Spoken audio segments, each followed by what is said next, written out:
Hello, hello, hello, my friends.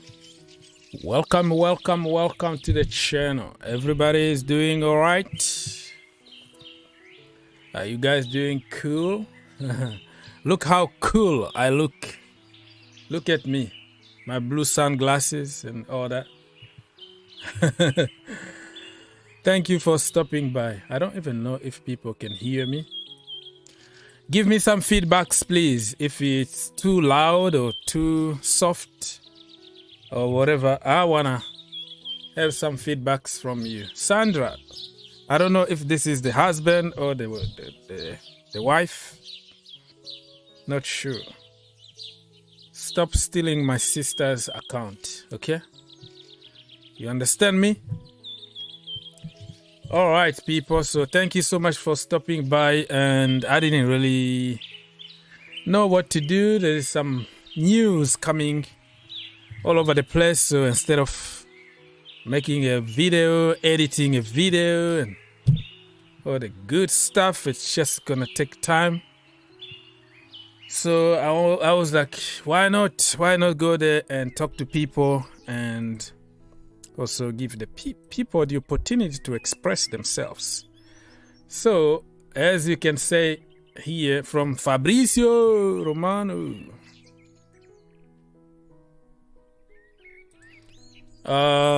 the Premier League approved Chelsea takeover, so that is just the first step. But it's better than nothing, right? It's better than nothing. Finally, things started moving a little bit, you know what I mean? So I'm here for the people. The channel is for the people, by the people. Remember that. I'm gonna put the link very soon, so everybody call. Let us know what you think about the situation. We have a lot of transfer targets to talk about, so get ready, man. Get ready. Let me just settle a little bit here before anything. Samuel, say hello. Hello to you, Samuel. Mr. Goldbridge. Okay. Hi, bro. Hello. It's okay. We can hear the sounds and clearly. All right. We can hear. Your sound is good. Go you Blues. Everything is working good. So yeah, I think that everything is working good. Hello. Cat new. Mr. Cat new. Hello, boss. Hello, you are the boss. I'm not the boss here. Everybody is the boss here, right? Tell us more, please. Yeah, we're gonna just say hi to people and then start talking topic by topic. As you can tell here on your screen, let me know if you can see it. That is live from Fabrizio Romano official. Okay, the Premier League board has today approved the proposed takeover of Chelsea Football Club. Okay, the purchase remains subject to the UK government ensuring they require sale license and the satisfactory completion of the final stages of the transaction. There's still a long way to go. The Portuguese government, the European Union, and all the good stuff. I don't know for what, but looks like they are making sure that we don't buy our first target and we only go for second hand. Emma said that Mr. Emma Smart said that you are doing a great job. Thank you so much. Much appreciated. If you love my creativity and how I do stuff, and we don't have to agree on everything, you know. We are living in a free world. You don't have to agree with me. I don't have to agree with you. We just have to respect each other. That's what is the most important, right?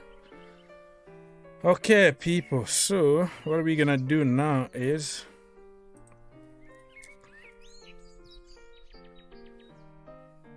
Give me a few more seconds.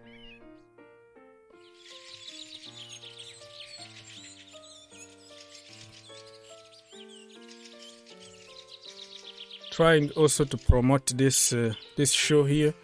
If you can share with your people, much appreciated.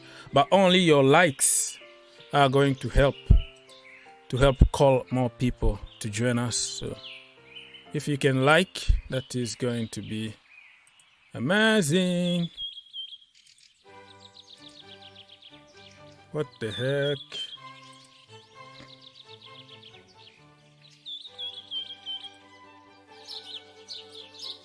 Okay. There we go. So you have everything you need to be part of the show. So all you have to do is to call or comment, you know, ask questions so we can try to answer. And in the meantime, I will try to post something very quickly here. Okay. Yeah, thank you for your likes. We are getting closer to 20, and then we're gonna get to 30, and then 40. We're gonna go from there, right? Good.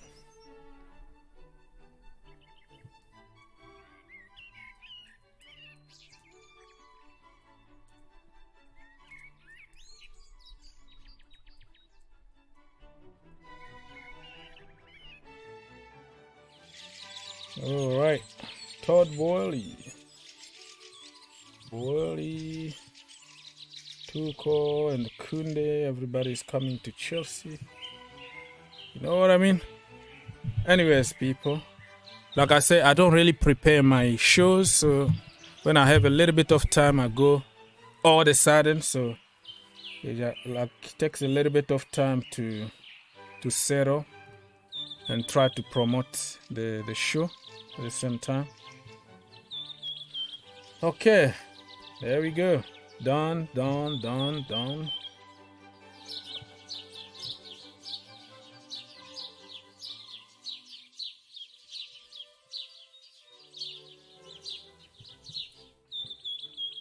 Thank you, my friend, for joining us. Over 50 people already. Much appreciated for something that I didn't even promote. I didn't schedule. So, if you don't mind, please like, share, subscribe, call us. The link is there on top, and let us know what you know, man. Here, nobody knows better than anybody. We're just sharing, okay? We are all the same.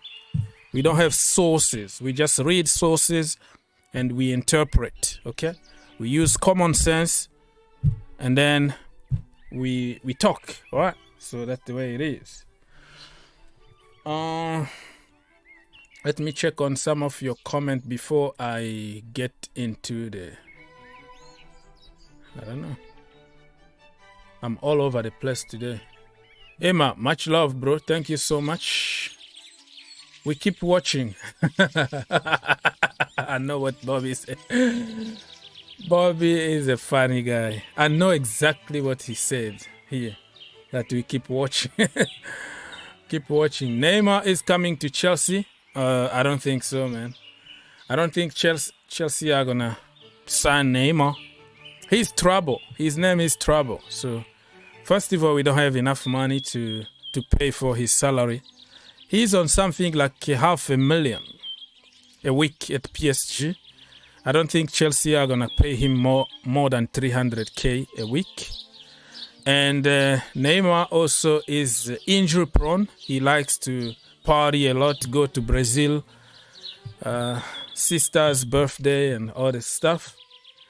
So it's a lot of drama. We have enough drama at Chelsea Football Club. We don't need more dramas. So it's not gonna happen.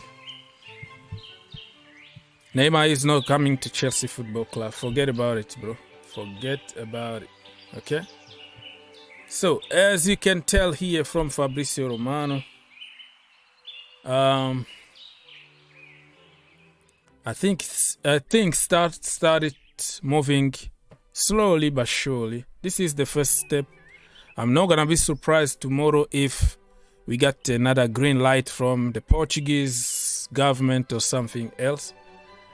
And by the end of this week, we might have the blue smoke instead of the white smoke from Vatican, right? We're going to have the blue smoke from Stamford Bridge to announce officially that Todd Boehly and his people are the new owners, and then all our accounts are free to use so they can open our store. I'm still waiting for some of my orders that I ordered long time ago. Right now, they can't even ship something, right? They can't even ship stuff, so we have to start functioning again like a club. You know what I mean?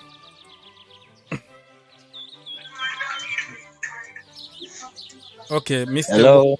Yes, you are playing some music. You can get me copyrighted. So you have a lot of echoes and music behind you. When you finish, when you are in a more quiet place, I can put you through. But right now, I don't want to be copyrighted, Mr. Shutter.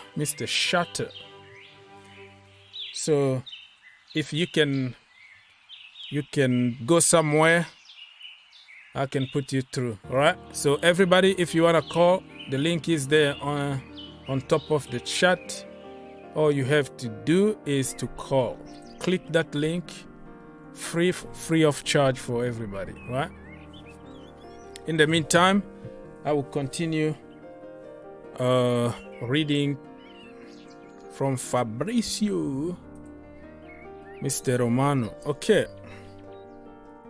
So make no mistake, like Fabrizio said here, the purchase remains subject to the UK government. So this is the Premier League, completely different than the UK government. So since we have a lot of Arsenal and Tottenham fans in the UK government, they're gonna extend the background check to the last day of the month.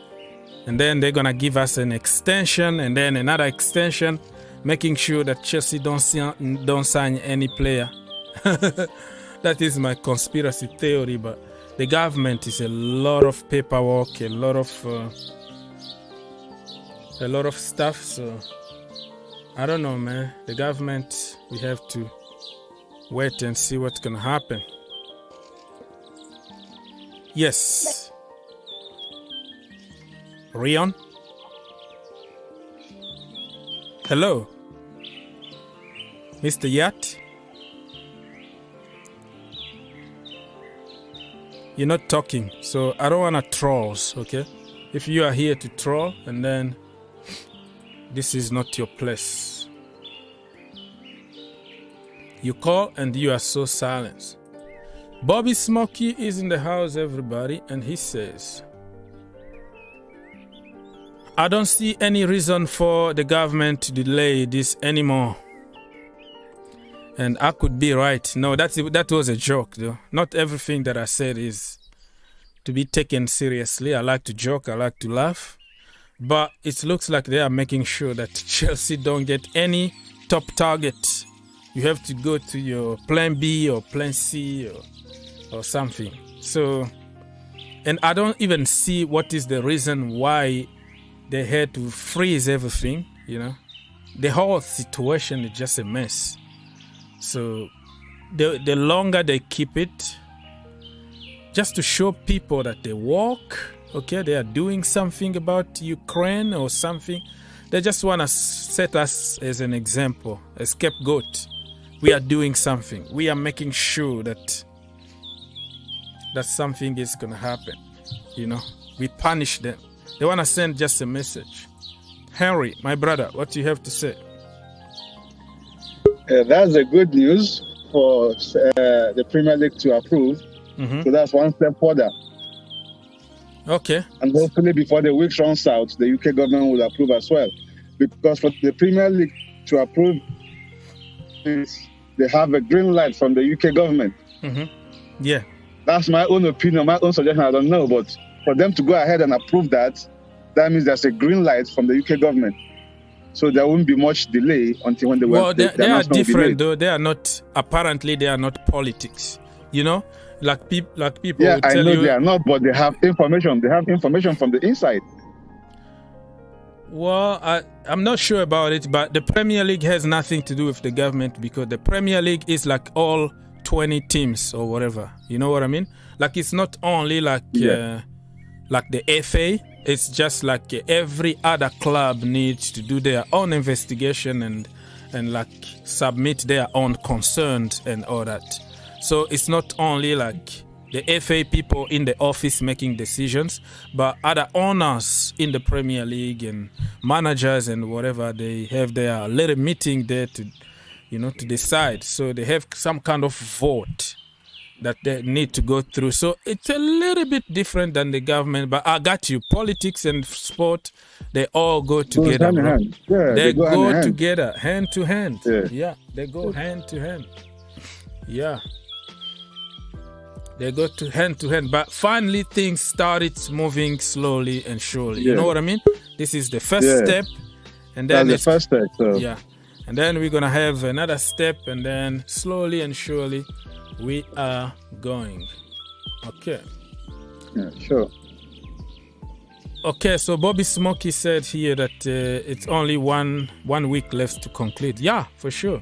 Only 1 week, but the government got the power. They offer the license. They can also extend it. If their investigation is not done yet, they can say they can give 10 more days, 5 more days. They make laws. They decide. So,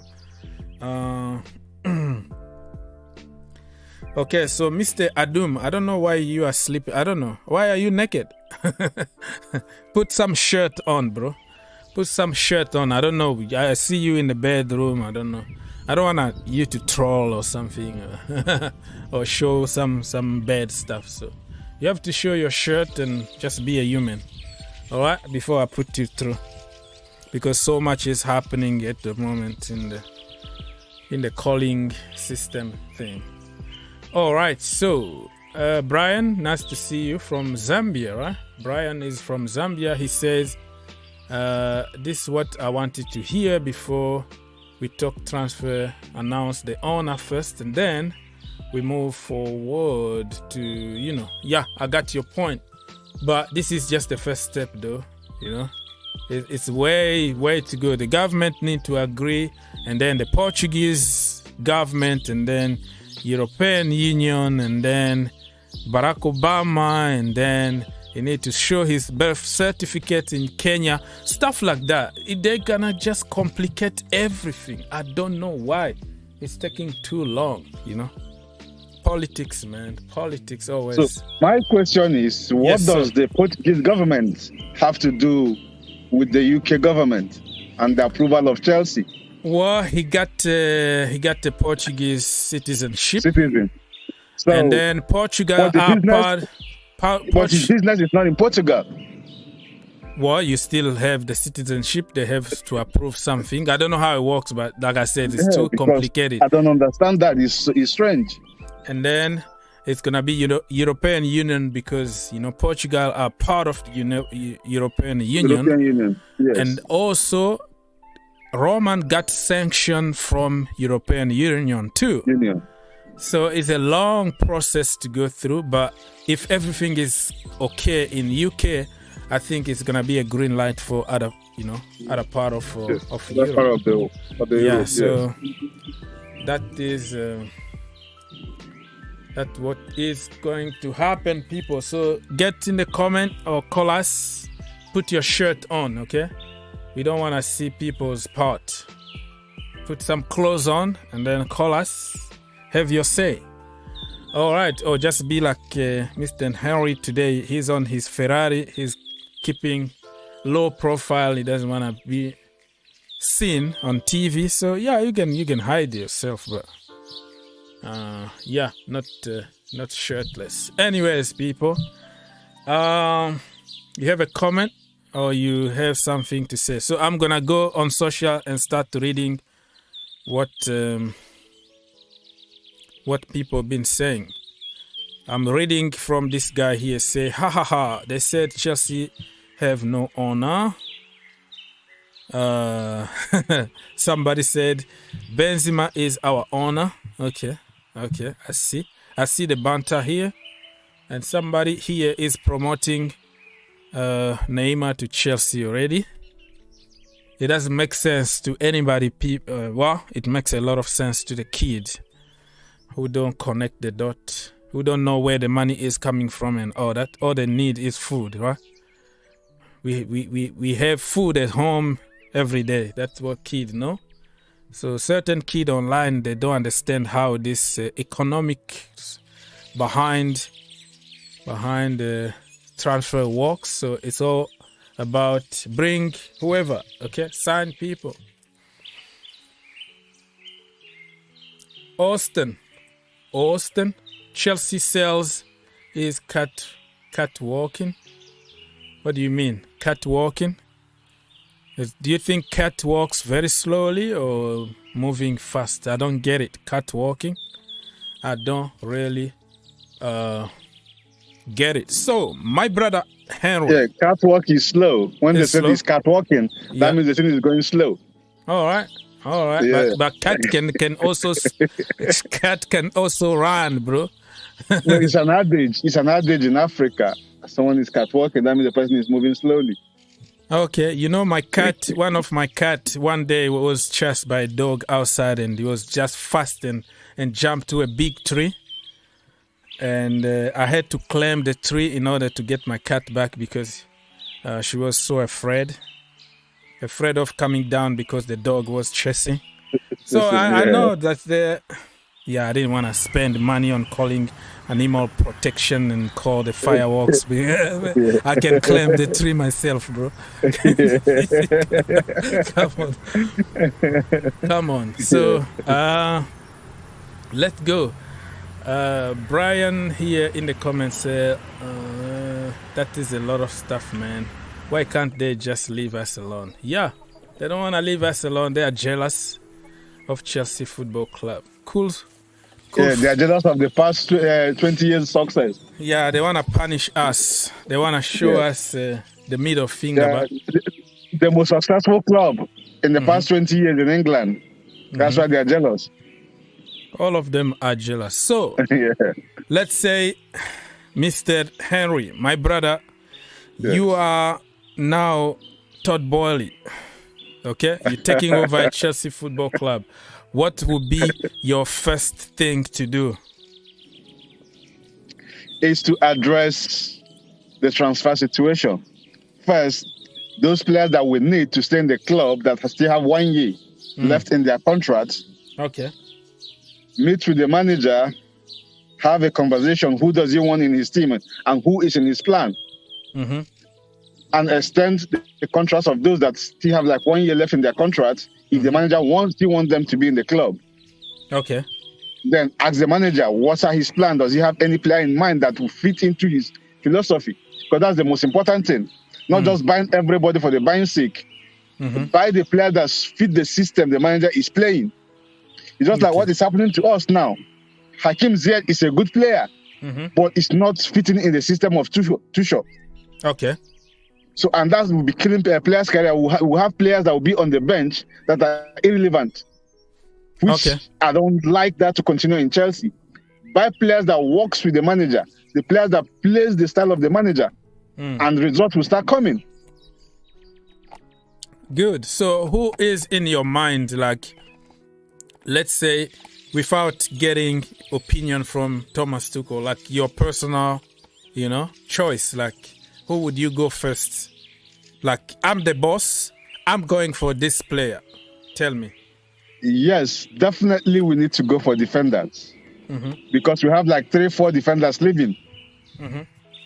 So definitely we'll go for defenders. Kounde is not a bad idea. And he's the same size as me, though. Aspilicueta is not that tall, though. Aspilicueta is not that tall, too. So, but he was never a centre back. He never played as a centre back. A full no, back. But is playing with back three. Unless you want to switch to back four. Yeah, that is a good point. I want to switch to back four so badly, man. I'm sick and tired of defending. I want to punish people. I want to score goals. I want to see, offensive players given the license to kill, But 3 at the back is a very good system when you're playing like against Syria. When you have a good wing back that can attack. Yes, also. Just like the beginning of the season. Also, mm-hmm. Yeah, go on. The way we're attacking. Just like the beginning of the season, the way we're attacking, because we have Reece James and Chilwell available. Yeah. All firing. So you wouldn't even notice if the strikers are not performing, as long as the goals are coming from everywhere. Yeah. But also, you see that snake is going to bite some people. I have a snake here that's going to bite some people. Everybody that is rude in the comment, I have a cobra here with me. So, the cobra is going to threaten some people, so be careful. And the challenge we'll be having is, how much do we have available to spend? Good point. That's but the bigger listen, problem. We have a lot of money. How much do we have to spend? I'm telling you, we have a lot. Players are expensive now in the market, though. Good players are expensive. Unless they want to go to French league, the German league, and scout young talents. Even there in the French league or all established players are expensive now. Yeah. Listen, even in the French league or lower leagues, if Chelsea come calling, the price goes up. They add few zeros on top, So Chelsea don't buy players like normal teams. You go there, they're gonna increase the price because you are Chelsea. Chelsea Football Club. But they should remember, this is not the Roman era anymore. We have a budget now. We'll have to live on the budget. Now we have a budget. Okay, so Ludi is asking in the chat, is this official? Official from the Premier League. It's not done yet. Official. It's official from the Premier League. He's approved.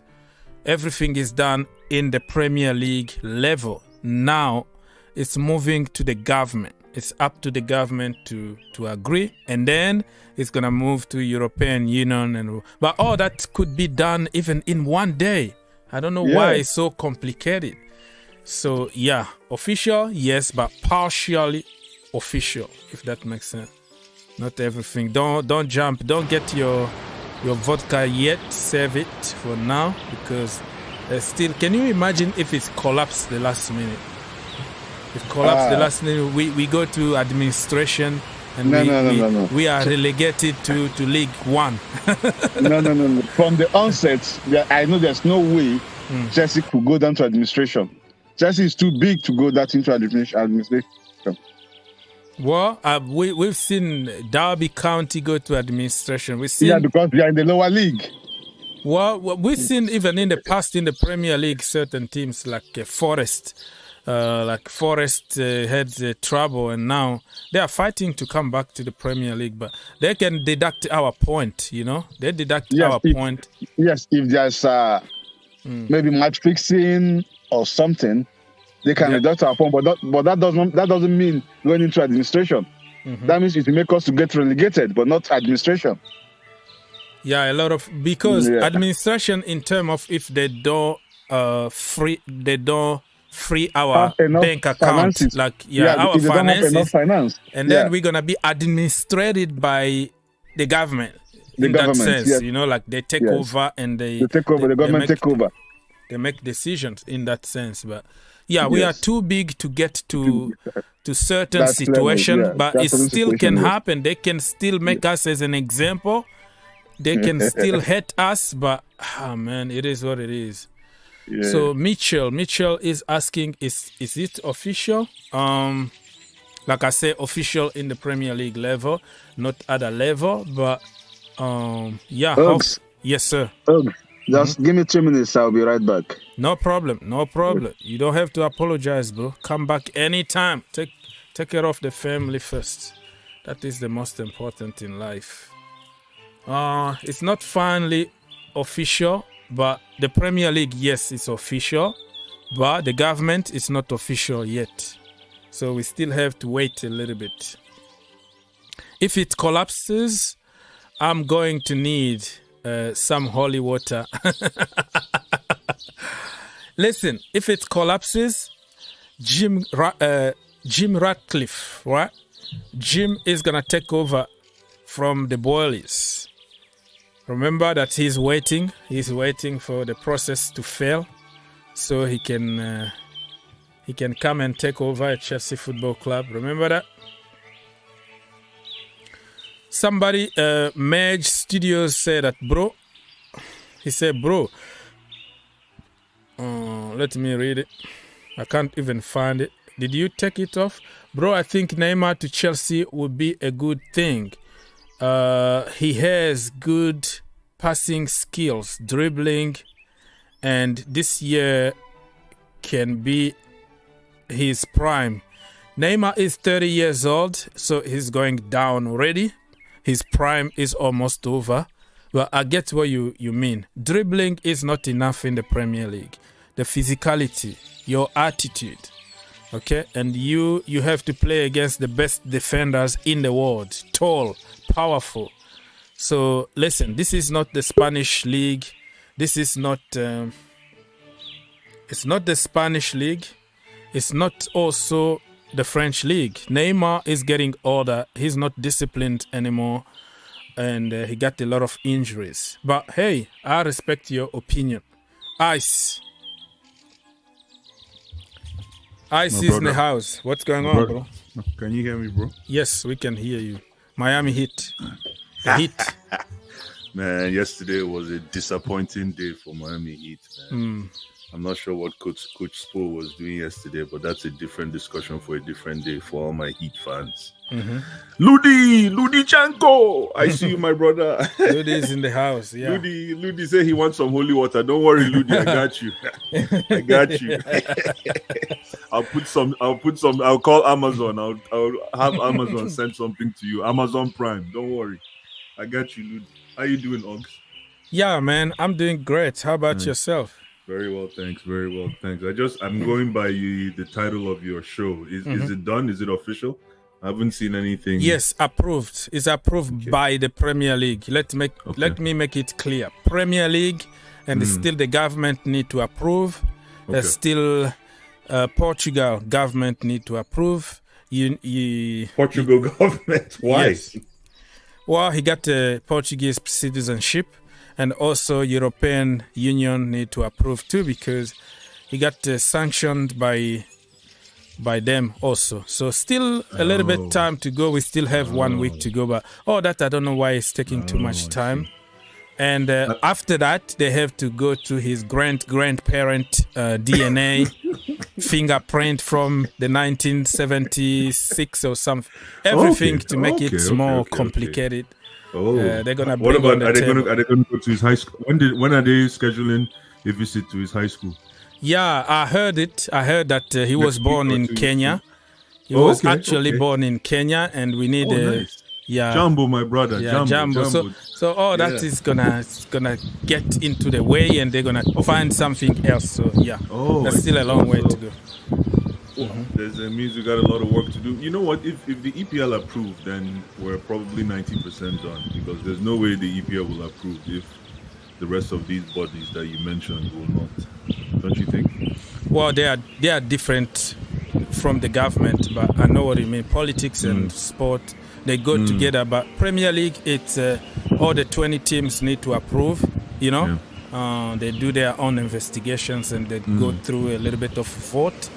So they did their thing for a month now that they've been doing it. So they concluded it. So the government also got their own criteria of what they're looking for. So what the Premier League is looking for is completely different than what politicians are looking for. Does that make sense?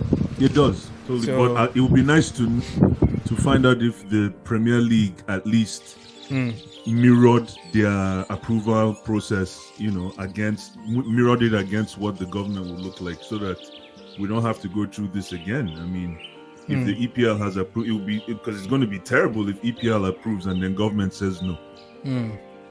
Because remember the first time, right? The Premier League actually approved for the Saudi to take over at Newcastle. and the government and so much politics. Remember that? Remember the saga? I do. And then they said, "Oh no, we are going." So they kind of drew themselves out of the deal, and they walk away for a month, and they came back with an army of lawyers and money and oil and everything to hit everybody in the back, and then all of a sudden, out of the blue, boom, approved by everybody. So it's a lot of politics going on there, but I think UK government and Americans, they are cousins, right? so they're gonna find a way. We are not into this, okay? Don't get Chelsea fans involved on this. We are not politicians. We just want to see our club back functioning as a normal club, so we can start making some plans for the summer, because we are way behind, bro. Do you know something about Boubacar Kamara, right? Yeah, I know Boubacar Kamara. Yeah, Kamara, he joined Aston Villa. Central DM, yeah. Oh, he joined Aston Villa. Yeah, he signed for Aston Villa on free.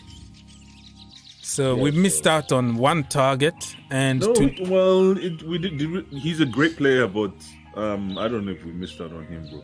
Yeah, I know what you mean, but his name been circulating in the Chelsea community. I heard Tchouameni is going to Real Madrid. Yeah, and Tchouameni almost signed, but we don't know yet. Probably Mbappe, because Mbappe is the owner of PSG at the moment. So probably when Mbappe decide to get into Tchouameni, it's not done yet, okay? If the owner of PSG decide not to... The owner of PSG, Mbappe, CEO Mbappe, Sheikh Mbappe, everybody. So if he decides to go for Tchouameni, I'm 100% sure that Tchouameni is going to sign for PSG. But if they don't want him, and then Real are going to have it. So... you think Tchouameni is going to go... His first choice is PSG? No, Mbappe. Real Madrid. They are very close friends. Yeah. And if Mbappe make a call and say, little brother, because they were going to move together to Real Madrid, right? Oh. Yeah, so they were planning already how to go to Real. And now the Real Madrid deal for Mbappe collapsed. And can you imagine Camavinga with Tchouameni? I don't know much. I've seen Tchouameni, but Camavinga and Tchouameni, that would be a lethal combination. Yeah, that's the future. That's the future, though, because they are preparing for Toni Kroos, Modric, and Casemiro retirement. Exactly. So I think they have to learn from them, right? Yeah. They sign those young players and they learn from the best, and then the future is going to be bright. And that is the problem at Chelsea. We failed to do that. We can have a great, like a transition, a big transition from great players to the next generation, because we always try like to restart from zeros. Have you noticed? You win the Champions League, you are so successful, and all of a sudden, boom, you fall down and you finish 10th, and you buy some dead wood here and there, and then you find yourself with a lot of dead wood. And that the transition to the next generation is not like ensured. Yeah, that makes sense. I don't know. It does. It does make sense. But it comes with the territory of building a club, and you have to. People forget that we are. If you look at history, we might not be as historically established as most of these other clubs. We're in the process of building that history. And you expect, like you said, this start-stop approach, Yeah. We win a Champions League, we go flat, we come back again, and in so doing, we're building and building. And so it's part of the building process, which I'm definitely comfortable with, especially if you can look through a crystal ball and see where we're going. It's difficult when you look through the crystal ball and don't see anything. For other clubs, but for my club, man, there's always light. I feel that there's always light at the end of the tunnel. 2 Champions Leagues in 9 years. take that to the bank, man. I know it's below par, but it's in English football that's top achievement. Now, my only problem is how the hell did Mason Mount win Player of the Year? Can somebody help me out, please? Well, why not? He was the most consistent.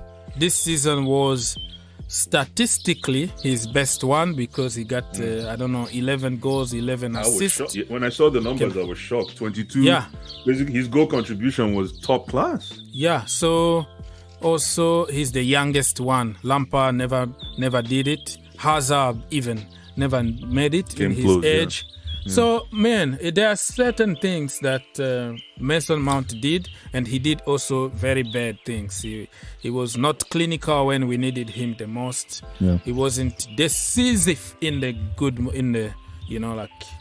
moment that we needed him. But overall, the guy who played more games and who was more consistent was Mason Mount.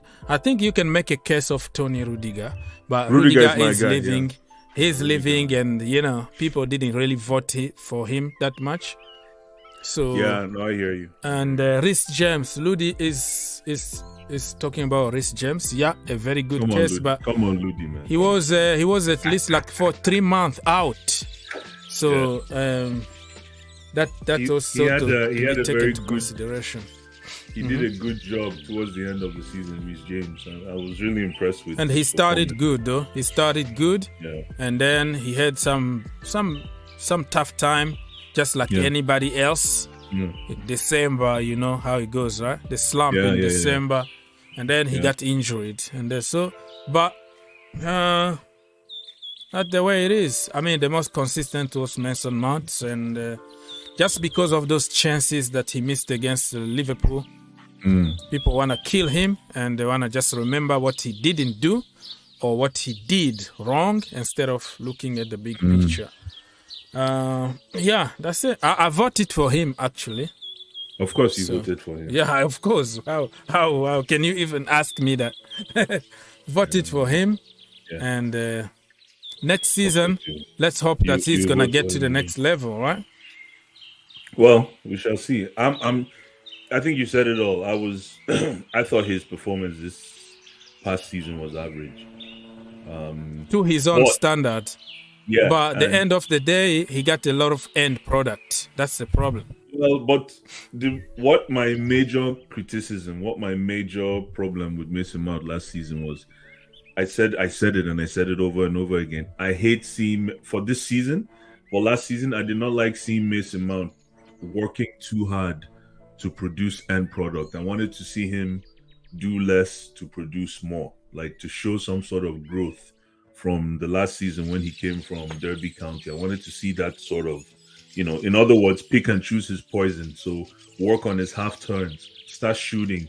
And I think he made me eat my words, because when I saw his numbers after this Player of the Year vote, like you said, 11, how many assists? 11 or even more, I don't know, but I think it's 11 or something. So his goal contribution numbers must be very high. I must say, you know what? Yeah, but next season, man, that's why we need another top marquee signing to put fire on Mason Mount and these guys to step up. Because if you want to remain in that position, competition is key. I don't think they had so much competition this past season. You think so? I don't think so. They were too comfortable. Like, it just rotated between them. There was nobody. We had so many injuries. Yeah, I guess. I mean, it wasn't really like on purpose, but no, true. And who can also compete with Mason Mount in that position? That's also the problem. Yeah, you might be right. Joao Felix. Joao Felix. Joao Felix. Do you think that we have the money to spend for Joao Felix? We got Todd Boehly. We got Todd Boehly. Todd Boehly can do it for us.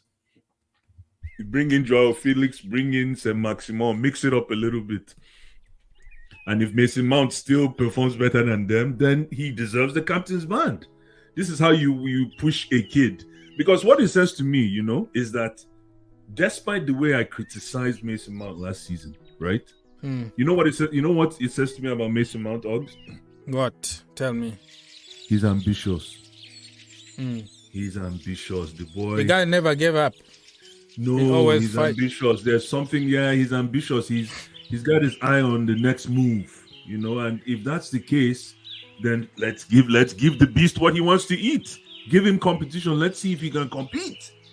And bring in another big name. Bring in another big piece, big character in that number 10, number 8 role. And let's see if Mason Mount can take it away from him. Who is in your mind? Who is in your mind? I told you already. I know, but you asked me. You said, I know this guy is on a slave contract. Excuse my language. Joao Felix. But yeah, I see. Yeah, his contract is, I don't even know if we can pick him up. But I like Joao Felix. I like, you already know Saint Maximin. I like Saint Maximin. I like Tielemans. Okay. These are some of the players. Even this guy, if he's not too injured, this what's his name? The other guy for Leicester, Maddison. No, Maddison. Oh, James Maddison. Okay. Yeah, James Maddison. You see, I like these players. And I heard something through the grapevine. Is it true? Neymar and Sterling coming to the bridge. Is it true?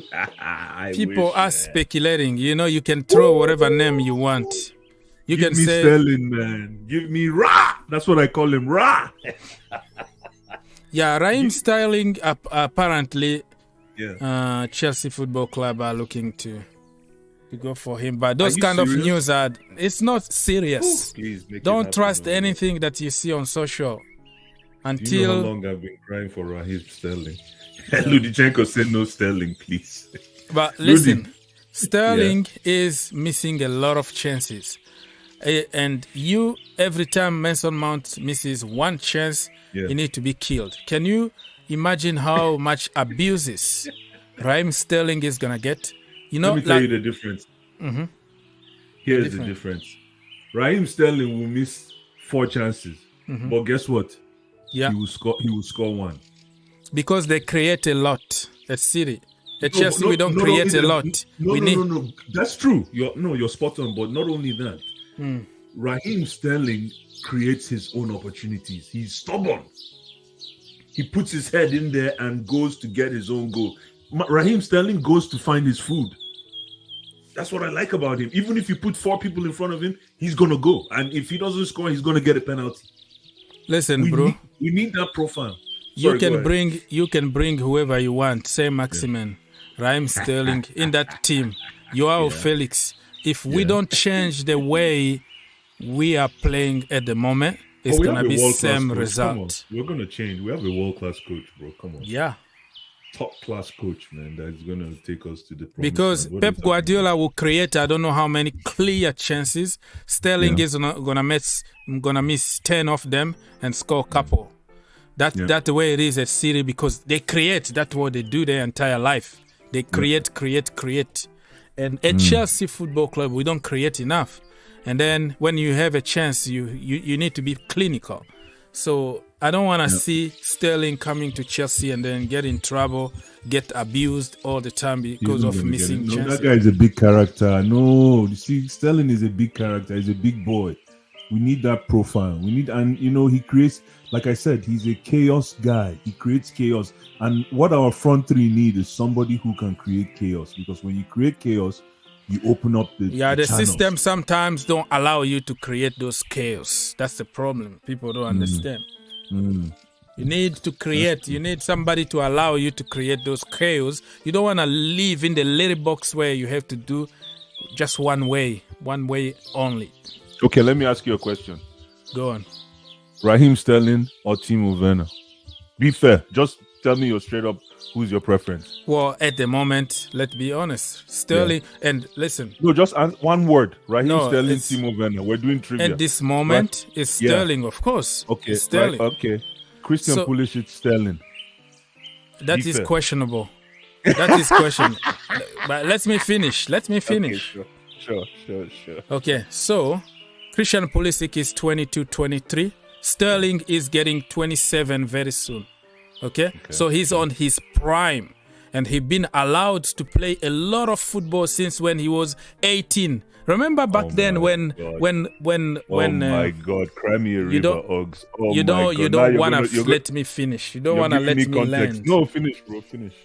When Rodgers came with Sterling here in America, Okay. Yeah. They were in Chicago. I was there. Yeah. When he told him, if you give me bad attitude one more time, if you speak one more word, you are the first to get on the plane and go back home. When he was patient, disciplining Raheem Sterling, everybody was calling him name. And then Rodgers put him to a certain level. He went to City, was given a chance, week in, week out, playing in a very free, fluid football, tiki-taka, just the way he likes it. Manuel Pellegrini helped him to grow, because you are the coach. You are responsible of improving players. Not only, I'm going to buy a finished article. Okay, I'm going to go there because somebody else did the job for me, so I am going for Sterling today. Listen, when he was struggling as a kid, he got a lot of abuses because he couldn't finish. You were mocking at him, but certain coaches helped him, told him, listen, bro, you don't have to run just like a train. You have to do this, be intelligent, do this and that, and you see his improvement. So the point I'm trying to make here is Pulisic still questionable. Pulisic still need to go somewhere. I don't know, go to Chicago Fire or whatever. Find a coach who will give you time, who will trust in you, who will say, you know what, you're going to make mistakes. You are going to miss chances, but I trust you, you're going to score. And do this and that to improve your scoring opportunity. Let me ask you a question again. Let's try this again. Yes. Sterling or Pulisic? One name. It's unfair. No, it's unfair. I can't compare. Werner is 25, 26 already. Same age as Sterling. He's been in the Bundesliga for his entire life. Werner. So I have to compare apple with apple. You always try to push me to compare oranges. You always do this to me. Like, when you want to push your agenda, it's just you're going to bring something just to knock me down. That's what you do. There's no way you can go there and compare somebody like Sterling, who is already... He looks like he's been in the business for like 100 years. But Sterling or Kai Havertz? But he's still Sterling like... or Kai Havertz? Yeah, that also is questionable. 21, 22 years old. How are you going to compare him with a 26, 27 years old? No, I'm not going to do that. No. Hold on. Yeah, you're making an executive decision. Yes. And I come to like you. Like right now, okay. You're making an executive decision. Mm-hmm. You have to take one player to move into the next season. Mm-hmm. Sterling or Pulisic? Give me one word. I don't need executive decision need to be also smart. You need to take care of aspect. You don't just go. Name. It's not black or white in business. It's not that way. There's a gray area. There is the edge. There is the development. There is a project. There is everything into that. The market value and everything. No, I'm not gonna do that. I'm not gonna do that to Christian Pulisic. I'm not gonna do that to Kai Havertz. Okay, here's another question. Yes. Christian Pulisic or Kai Havertz? Why do I have to always oppose them? They are brothers. They play in the same team. They don't even play the same position. So you can't make an executive decision? No, because it's 11 players, 11 positions. How can they complement each other? How can I go choose somebody? It's just also orange and apple. Thiago Silva or Pulisic. It doesn't make sense. Somebody need to defend. Another one need to score goals. Another one need to pass. So who is defending between Havertz? Listen, that is an analogy. I'm trying to make a point. You listen to me because you are trying to just cut me off all the time so you can be right. You don't let me finish. I'm giving you an example of orange and apple. Let me just say something before you continue. Remember, we're trying to get rid of the excess fat around our squad. We're trying to get rid of you always say it, we're trying to get rid of dead wood, right? Mm-hmm. So I've come to you now. Make an executive decision. You're Todd Boehly. Who do you keep? Havertz or Pulisic? Executive, I am not going to make that because you need 11 players and you need 25 players in a squad. So that decision is not going to be made on getting people who complement each other. You can ask me about one position. If in this position, such and such. Pulisic or Hudson-Odoi? At the moment, like I said, we 25 players, bro. Goodness. 25 players in the squad, no. and next season we have to let you go. Oggs, come to my office, please. We need to have a meeting. And then let's see you relegated the team. You're gonna relegate the team because you need a big squad. You're going to the championship for sure. You need Odoi, you need Christian Pulisic, you need Mason Mount, you need Harvard. That's how it works. This is not like boxing, bro. This is not like a tennis, table tennis, one individual. I come to you to make an executive decision and you're crying me a river. No, executive decision is you have to study. I can't believe this. If it was about one guy. Okay, ask me. Ask me, and because I know what you're going to say. I know what you're going to say. Ask me. I'll make the difficult decision and I'll tell you who I think who can you be on think? the team. And listen, me as a fan, I'm not, obviously my opinion doesn't count. I'm just saying as a fan. Yeah. We have to be able to, the truth is the truth. You have to be able to look ourselves in the mirror and make the hard decisions in regards to who we feel. Like executive, what you're talking about, you don't take to consideration other aspect.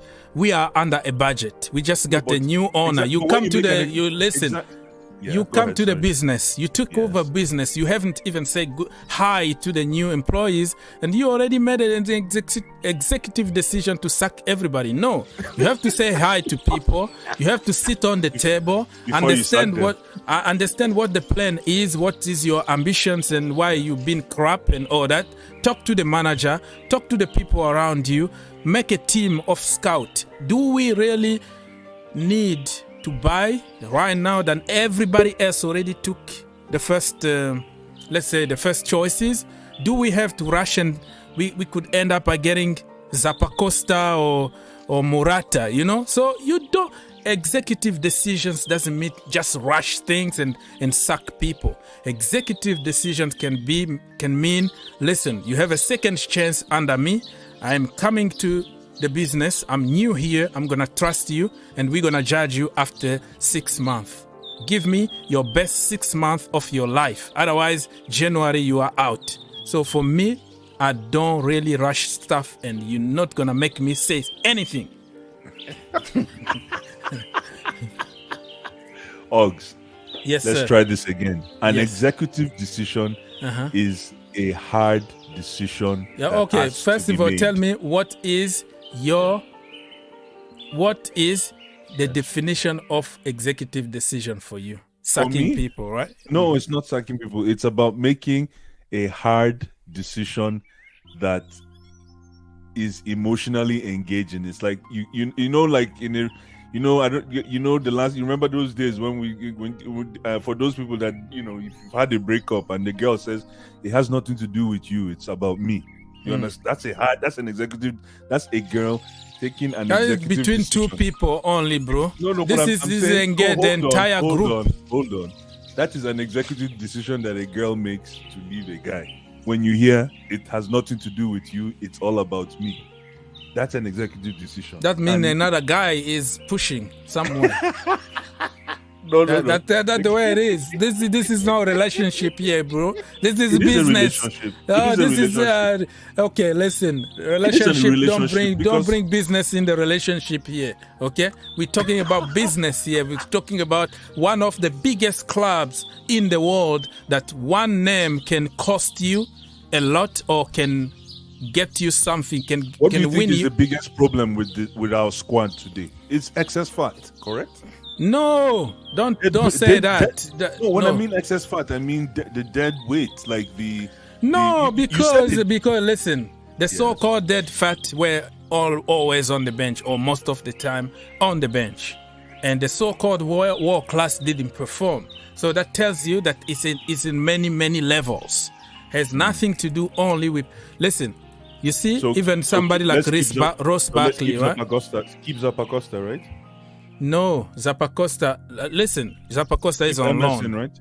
Keep Emerson, right? Emerson will. You're talking about the people on loan. We're talking about people who finished the season with us here. No, but we're looking at the entire squad, right? The squad includes people on loan as well, too. Squad is 25. Next season is going to be 27 because we have seven. How many people are coming back on loan? How Huh? many people are coming back on loan? Many of them, they are not part of the squad. The squad is just that restraint group that you use during the season. So you can't count you can't count even people on loan. So we can't count Billy Gilmore. Well, in the squad, he wasn't in the squad this season. That's period.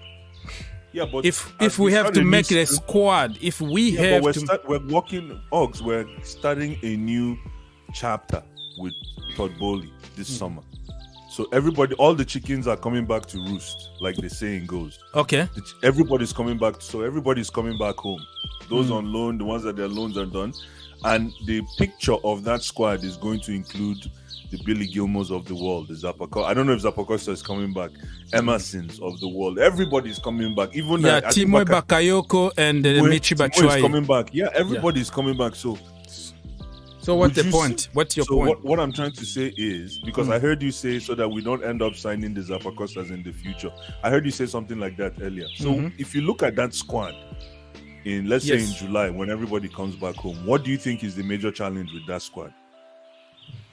The major problem with that squad, like I said, is not you like a lot of black or white. No, you I'm like asking short you a answer. question. Go straight to the point. It's That's yes or not. No. Executive decision. Football is the not biggest about problem yes is or that not. No. But that squad is too fat around the edges. How? We were lacking people. We had to call Emerson Palmieri from Brazil, of all people, to sit on the bench. Kennedy, that tells you. Kennedy. Oh, yeah. What did I say? Oh, yeah. Kennedy. Yeah. Kennedy, yes, so yes, Kennedy, my brother, has to come from his retirement to come and help because the squad, there was no fat around. We didn't have it. You are making this up because we had injuries everywhere and we were struggling. So what are you talking about, brother? What are you talking about? What I'm saying is simple. It is simple and simple and simple. People, listen, if you want to come and join us, and man, I'm tired with this guy. He's having holy water. I have nothing on only my Tuesday till Friday, man, till the end of Friday before I open the next holy water. But I'm telling you the truth. This is when you are expected to make. You see, that's the problem, and maybe that's the problem that we face with some of our management staff at Chelsea is making that executive decision. You always want to find an excuse, Ogs. You cannot. It's not an excuse. We are going through a transition now, bro. You know what? Yeah. You know, when you got your own company, you are going to make the worst decisions ever. You don't sack people like that. You sit with people. I'm not saying sack. You sit I'm not with saying people. sack. I'm just trying to find out what you consider what do you consider a functional player for the Chelsea system? And I'm giving you samples. I'm giving you sample players so that I can understand the kind of picture you're painting for the future squad for Chelsea. And I think it's a fair evaluation. I don't know why you're dancing around the whole idea. You can't be straight up about it. That's my problem. Okay, what I'm saying is to tell you that it's not easy. It's not easy just to say this is the problem, because there are problems in every for me, level. they're not problems. They're challenges. They're just challenges that can be overcome. Okay, so challenges like me right now, I don't see much that we have to do in terms of beside the defense, of course, because we have a lot of the entire defense leaving. We need more experience in the defense. We need some ugly, angry people in the defense, you know? Like, I'm talking about angry and ugly people. You know what I'm trying to say? I agree. We need some people like that in the, because other people are going to take it the wrong way. What did you think of Tony Rudiger's that hustle thing that you're not going to pass me kind of. No, what do you think about his bye-bye speech? All PR. It's business. Yeah. It's business. The end of the day. Bye-bye. Nice to miss you. But he knows exactly what he's doing. But there's one thing he did. It was fantastic. But there's one thing he did in that video I did not like. Like I didn't like the fact that he tried to make himself the victim. The victim. That's the problem. I've been making videos about it. I got a lot of stick. He's not the victim here. Yeah. I got a lot of sticks. No. Like, he is a master of PR. He's making it sound like he's the victim and he did Chelsea a favor. I'm like, brother. I was enjoying the video till I saw that statement, till I heard that statement. I'm like, hold on a minute. Yeah, I mean, I didn't like that part. I've been making videos like, PR. Like, Christensen is an evil now because he didn't use a good PR. He hired the entire company to work on that video and PR, just to show people, I wanted this, but it's this, and try to make it good and try to make it Marina like the devil, and he. You don't do that, man, because this is for me, right? The way I look at it is, we are in the business of what? Building bridges. You don't burn a bridge, and he didn't burn a bridge. I think he built a bridge. I think he's always going to be a blue forever, but don't make those kind of statements, man. Like, Marina, and he's going to get less money than what Marina offered. So I don't want to get there, man. He's gone. He got a good signing. He got a good signing bonus. That's the problem. He's getting more money in terms of sign-on fees and whatever. But you can lie to the kid today because they are so naive. They just you tell them, they believe you. But not somebody like me. You're not gonna use any PR to me because I understand. And Christensen is somebody that didn't use any PR, and he's suffering from that because he was like, okay, I'm done. I'm not gonna negotiate. I'm leaving. And Tony Rudiger played very good. The same times he's going to Barcelona. His agent went to Paris Saint-Germain, went to everywhere. They linked everything on the media to try to get a better contract at Chelsea. He was just playing games, but he's a very professional game player. But he got to what he wanted. Goodbye. We are Chelsea Football Club, man. This is Chelsea we're talking about here. People come and go.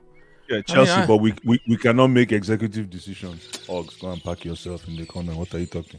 You're here saying we are Chelsea, but I ask you to make an executive decision. Well, but you're taking that executive. You are taking it out of you're taking it out of context.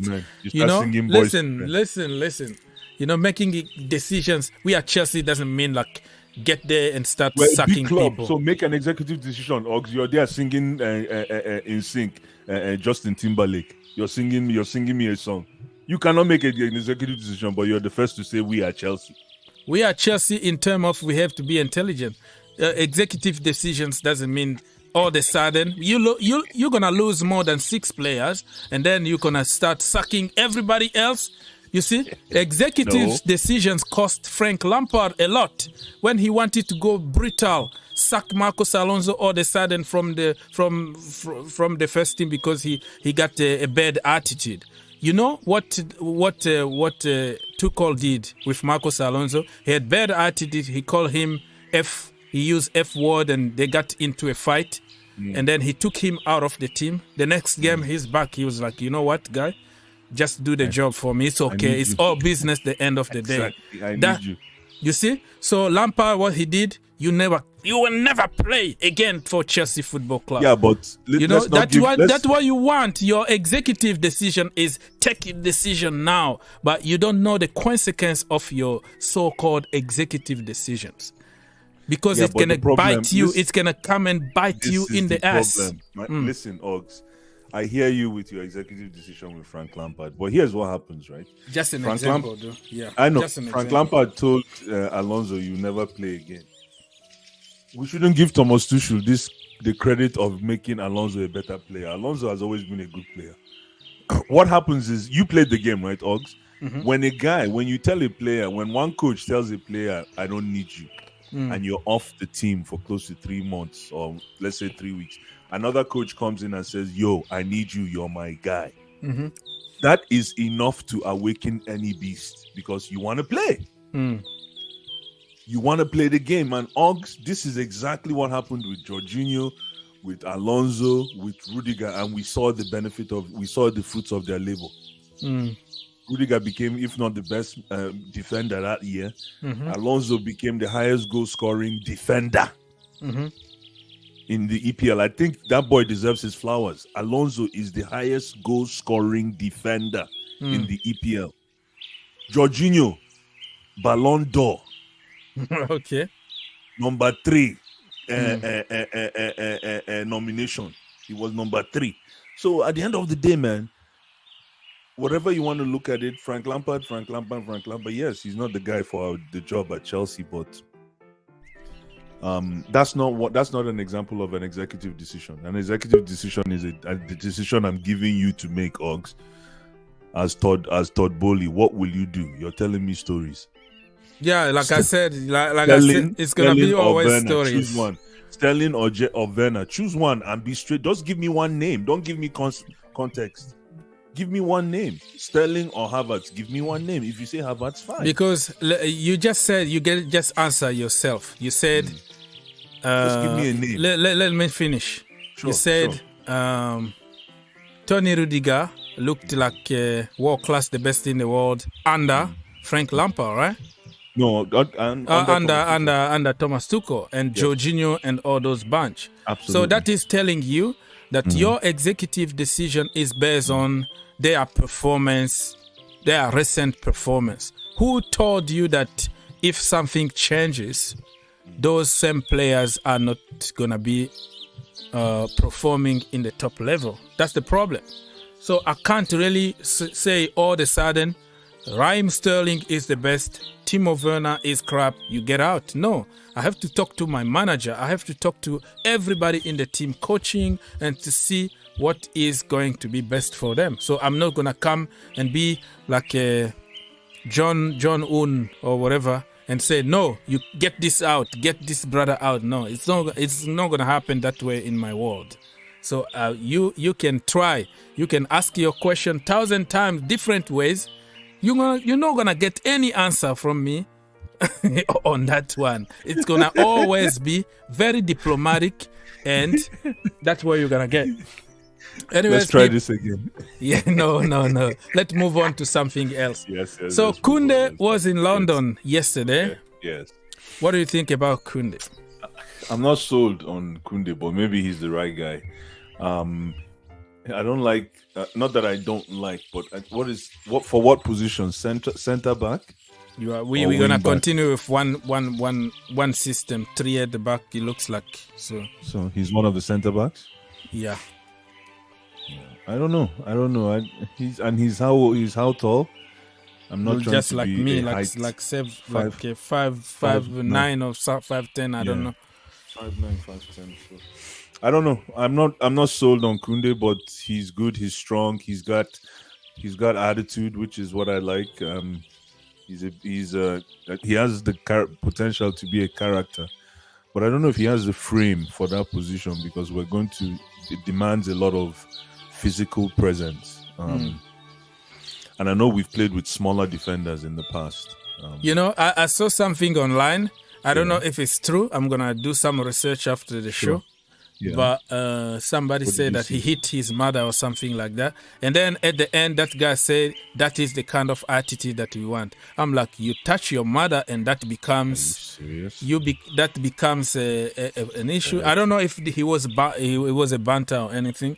I need to do some research, but just because you hit somebody. I've seen some of his games. Yeah. No, I don't know. I hope it doesn't affect Chalobah because Chalobah, I think, is ready to go. But obviously, he has more experience than Chalobah, maybe. But I hope this doesn't affect Chalobah's. Or maybe, you know what? This might actually improve Chalobah's performances because he will create competition. Chalobah is a bigger profile. He's taller. He has more of a physical presence. This guy is more of an experienced lad in that position. And I think he can play wing back as well, too, right? I don't know. I think so. I think he can play wing back. Probably. Wing back and center back. One of those, I think so. Even though Chalobah as well can play CDM. And he can also play right wing back and center back. So I guess for competition, it's healthy. For competition between he and Chalobah, it's healthy, But I want to confirm this Sterling story because if it is true, my goodness, Sterling would be stupid to turn down this deal. How Because coming to Chelsea, my yes. goodness, it's a huge opportunity for him. To do what? Because he plays at City. No, just because. No, there's what is it called? A personality awakening move. You know, sometimes you make a move for the political influence. And sometimes politics. Politics, exactly. Sometimes it might not just be because of play time. Okay. It's just because a political move. Like when this guy when Mata went to Manchester United, that's a political move. It wasn't his choice, though. Yeah, but still, there was a political ramification to it. There's something, So, and when Sterling goes to Chelsea, it's just a way to awaken the beast in him. He's going to want to prove something. It's like when he went from Liverpool. Let's use Sterling. Remember when he left Liverpool to go to City? That was a pure political play. He needed to prove to the world that he's better than what he was at Liverpool, and he did. He got money though. Well, but look, he got four times Aguero, the money. Oggs, you're a stats person. After Aguero, who is the highest goal scorer for Man City?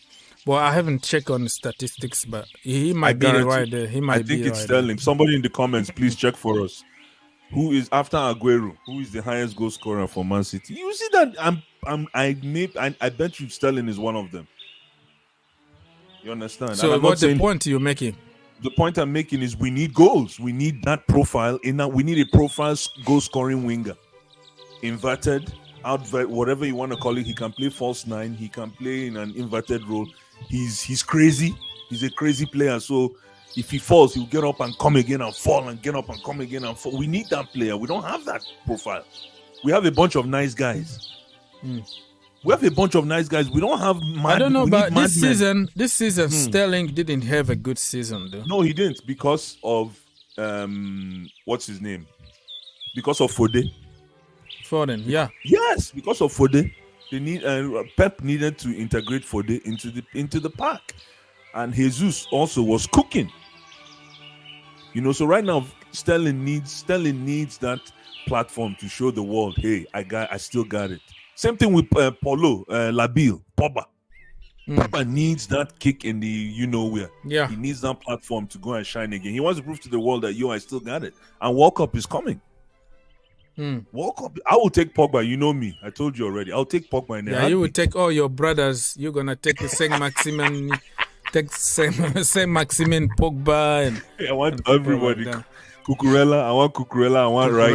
Rice, everybody. I want Declan Rice. Everybody come home, man. We're waiting, man. We haven't even spoken about Declan Rice.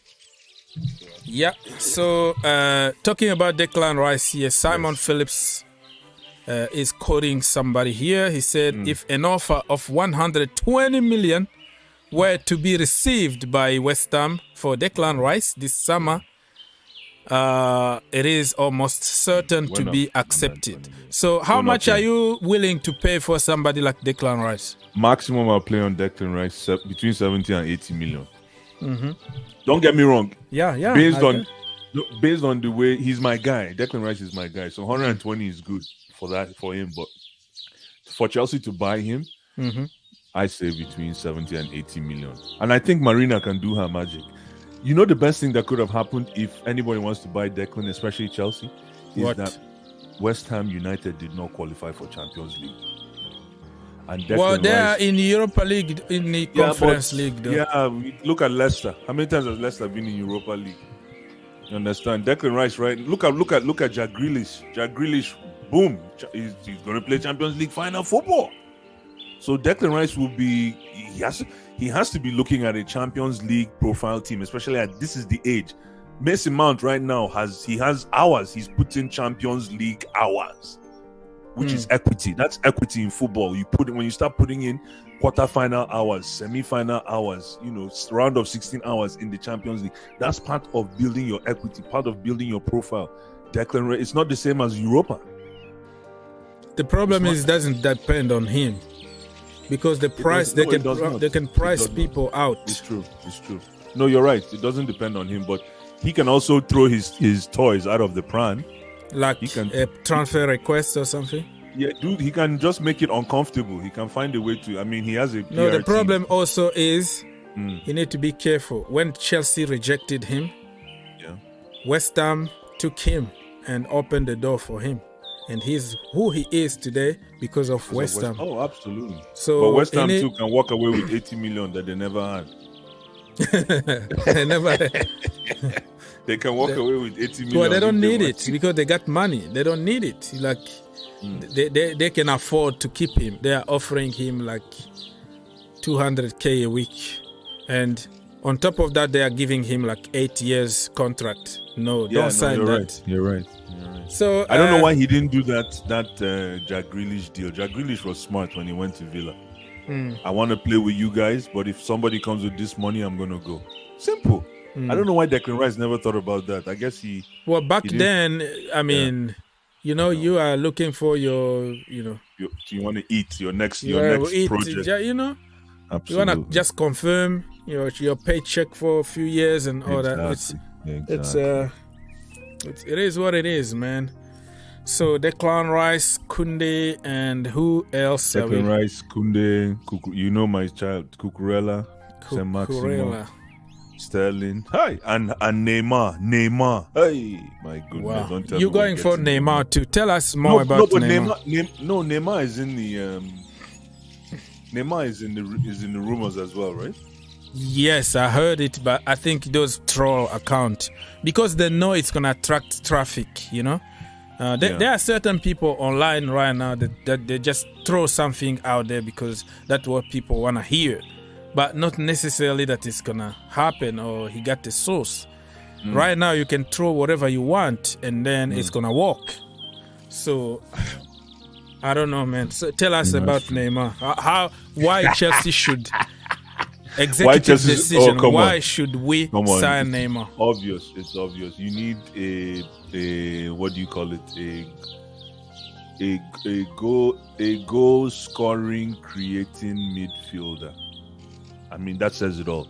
A goal. Neymar is not necessarily a midfielder. You can play him from the number 10 or 8 sometimes, but he's like a winger. Let's put him from the side most of the time. You can put him exactly, but he can operate on the wing. He can operate in a 10 position behind a striker. He can play in a false 9. He's experienced. He has heavy experience. He's played with the best in the world. He's a creator, which is what has been missing. I mean, since Eden Hazard. I don't think we've had that kind of a profile of a player since Eden Hazard. Somebody that can attract 2 defenders, destroy 2 defenders and lay a pass. I don't think we have that.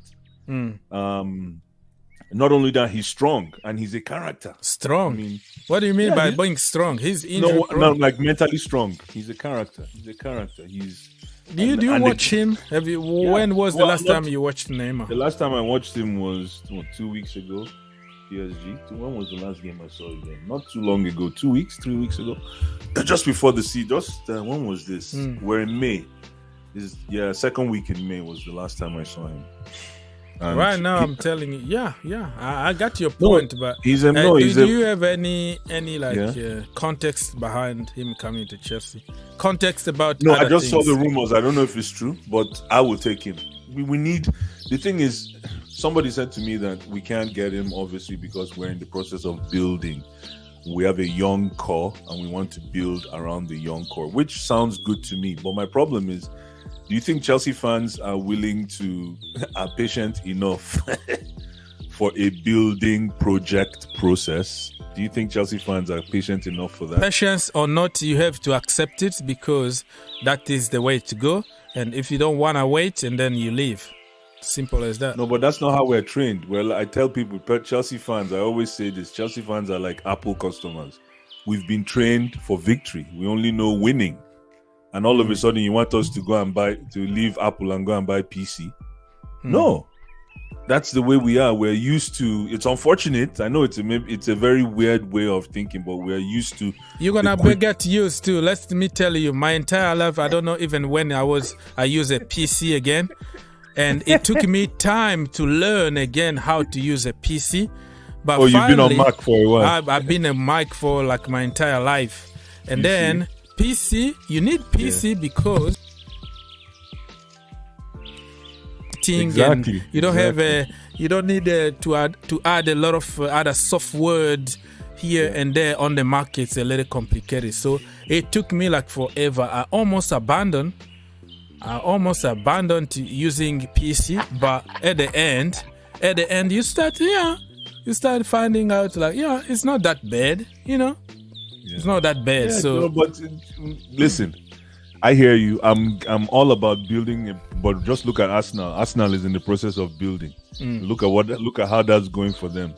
Well, we are not Arsenal, and every rebuilding is different. The rebuilding that Klopp did at Liverpool is completely different than what Arsenal are doing and what Manchester City did. Manchester City is in another level because they are owned by a country, but us. So hold on a minute. Are you telling me that it is because of the money they spent that they are where they are today?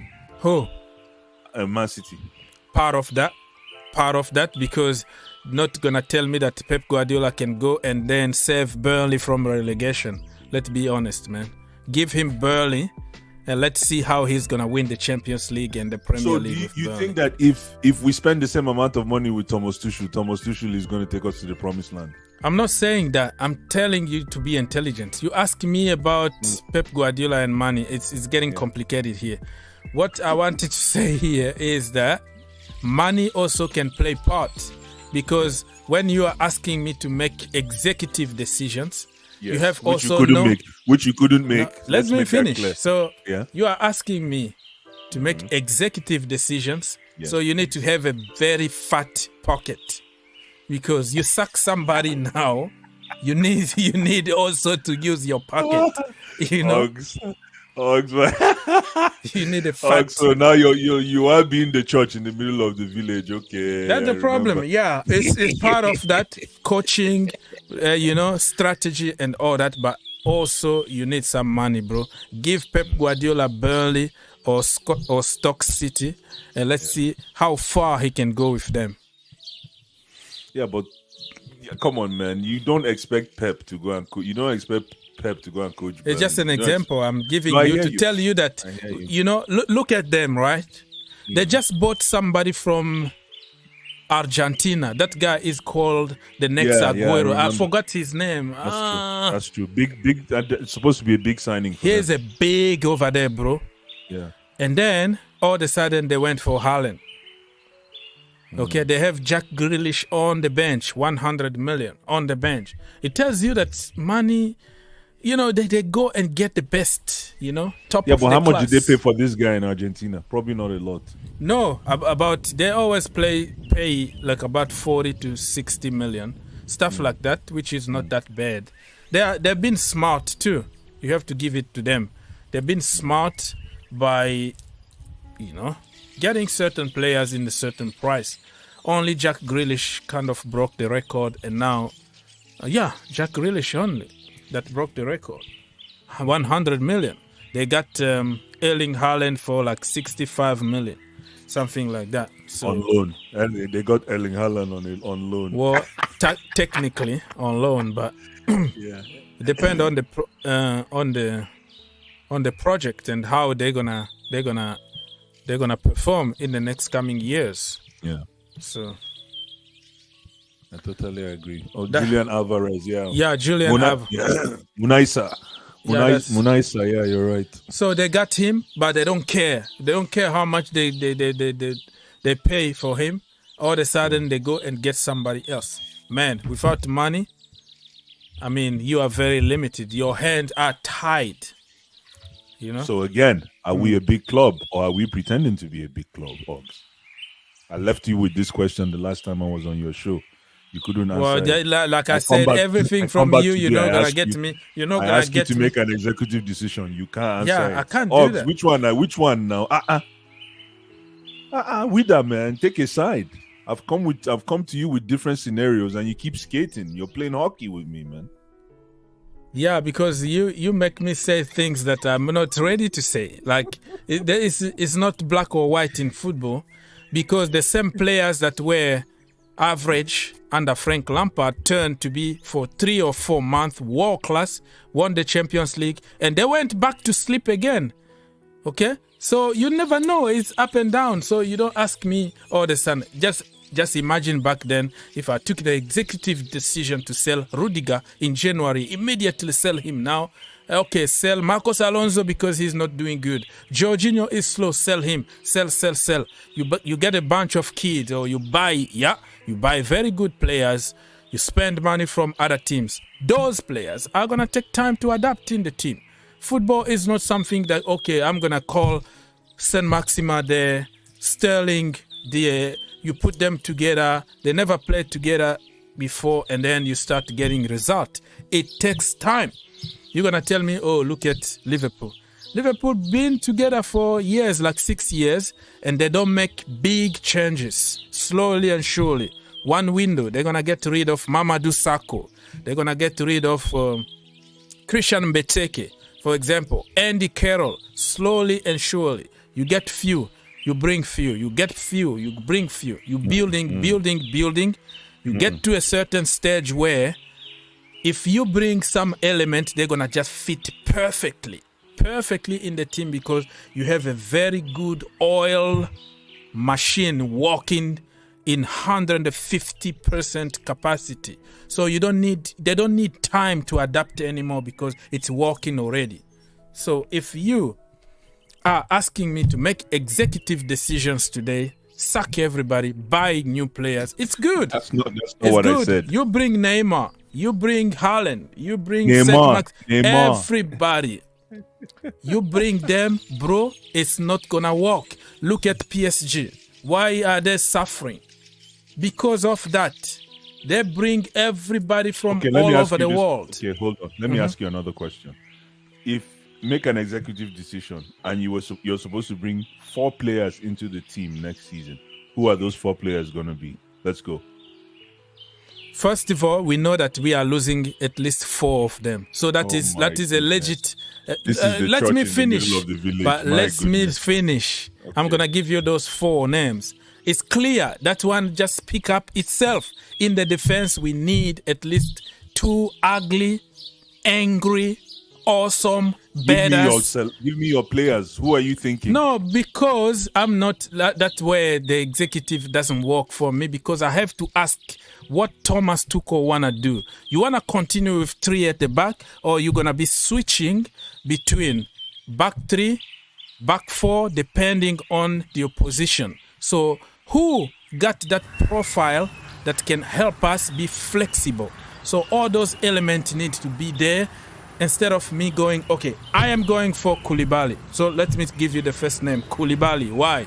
Experience. Badass. Awesome. He need to be there, okay? And then I can go for a low profile like,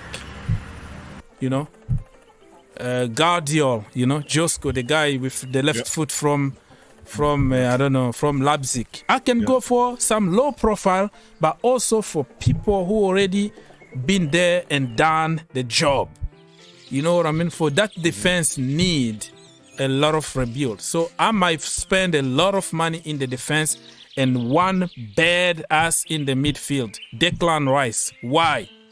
Versatile, tall, powerful, captain material. He doesn't have to learn English anymore. He doesn't have to adapt or move from houses. He's already there. Confirm. In the Premier League, so I'm gonna study those elements, So you asking me for executive like yes or no? It's not that simple. I said make an executive. No, but Oggs, I said make an executive decision and bring in 4 players into the squad. That's it. And you're okay. So I'm telling you. Okay, let me. Koulibaly. Wow, you're surprised. I didn't even know you have this in you, man. Oggs, no, I'm telling you. I'm telling you. Depend now. I have to sit with my. I'm surprised that you can actually make an executive decision. This is great no, news. because that one was easy. That one was so So you're not ready to make hard decisions, okay? Now because let me finish. Because that one picked up itself. It's there that you don't need glasses. I love the fact that you're clear. You don't need sunglasses to see that. Decisions. Okay. Listen. Okay. You don't need glasses. That one is simple. But you only go for the simple things. No, okay, it's not. Listen. So let's go. Okay, so next time I'll ask you the question. I'll ask you the simple ones. Okay, good. It's not that simple. We'll talk about FA Cup and we'll talk about Carabao Cup. Okay, Listen, okay. You are taking it somewhere else, right? I'm not taking it anywhere. I want to test your executive decision resolve. And the resolve in you right now, you're only looking at the easy one. So keep going. I like your choices, though. I like Koulibaly. I saw him live at AFCON. I like Koulibaly. I like, me and you, we've always been Rice fans. Okay, who else? Who you thinking? This guy is just trying to get me. No, I'm not trying to get you. What are you talking about? Just keep going, man. Rice, okay. 2 more. You have 2 more. Like I said, one, like I said, you making it looks like it's easy. I always choose the easy way, but this time it's easy. No. You choose very difficult parts. Listen, it's not easy, but it's clear there. We are losing all of them. Thiago Silva is gonna be 120 years old next season. You don't need glasses, okay? You don't need executive decision. That's why it's complicated and not too easy. Yeah, listen, that's why I say. You don't need somebody, or you don't need a juju, or you don't need somebody to come and help. You see that this is what we need at the moment. True. So that's why. But in certain positions, like I say, especially in our attacking positions at the moment, until we change the system, we allow our attackers to be in their best position, play their best football. I'm not going to judge them that much. I still believe in... So after Declan Rice, though, who are you choosing? Me? Yeah, you 4. I told you 4. You're giving me 2. Did I say... I told you about... You said Koulibaly. You said Declan Rice. Josko. You know the Josko guy from... from Leipzig. And then, for me, I will go for... somebody like Christopher Nkunku. You know why? Oh, you like Nkunku? Yeah, he's a good player. Nkunku is a versatile. We are lacking some versatile, very direct, and good finisher. Okay, you mean like Sterling? Okay. I hear you. Oh my goodness! Oh my goodness! Somebody need to check on your bottle. Something is. Okay, no, keep going. No, but Nkunku is a top choice. Top choice. I'm an Nkunku guy too. My only thing about Nkunku is that he's not EPL tested. But that's just me being an EPL fan. But keep going. Nkunku is a good choice. So I already said everything. I still believe that our attack, you can still, we can even lose Lukaku and still trust the process, trust Harvard. Harvard is going to be in the next level next season, and we have the young Armando Broja also to help him, and we're going to have some goals. What? Broja. Who? Armando? You never heard of him? He's coming back? Yeah, he's coming back. To do what? To play football. Okay. Oh, okay. Wow. We're a very big club. Okay.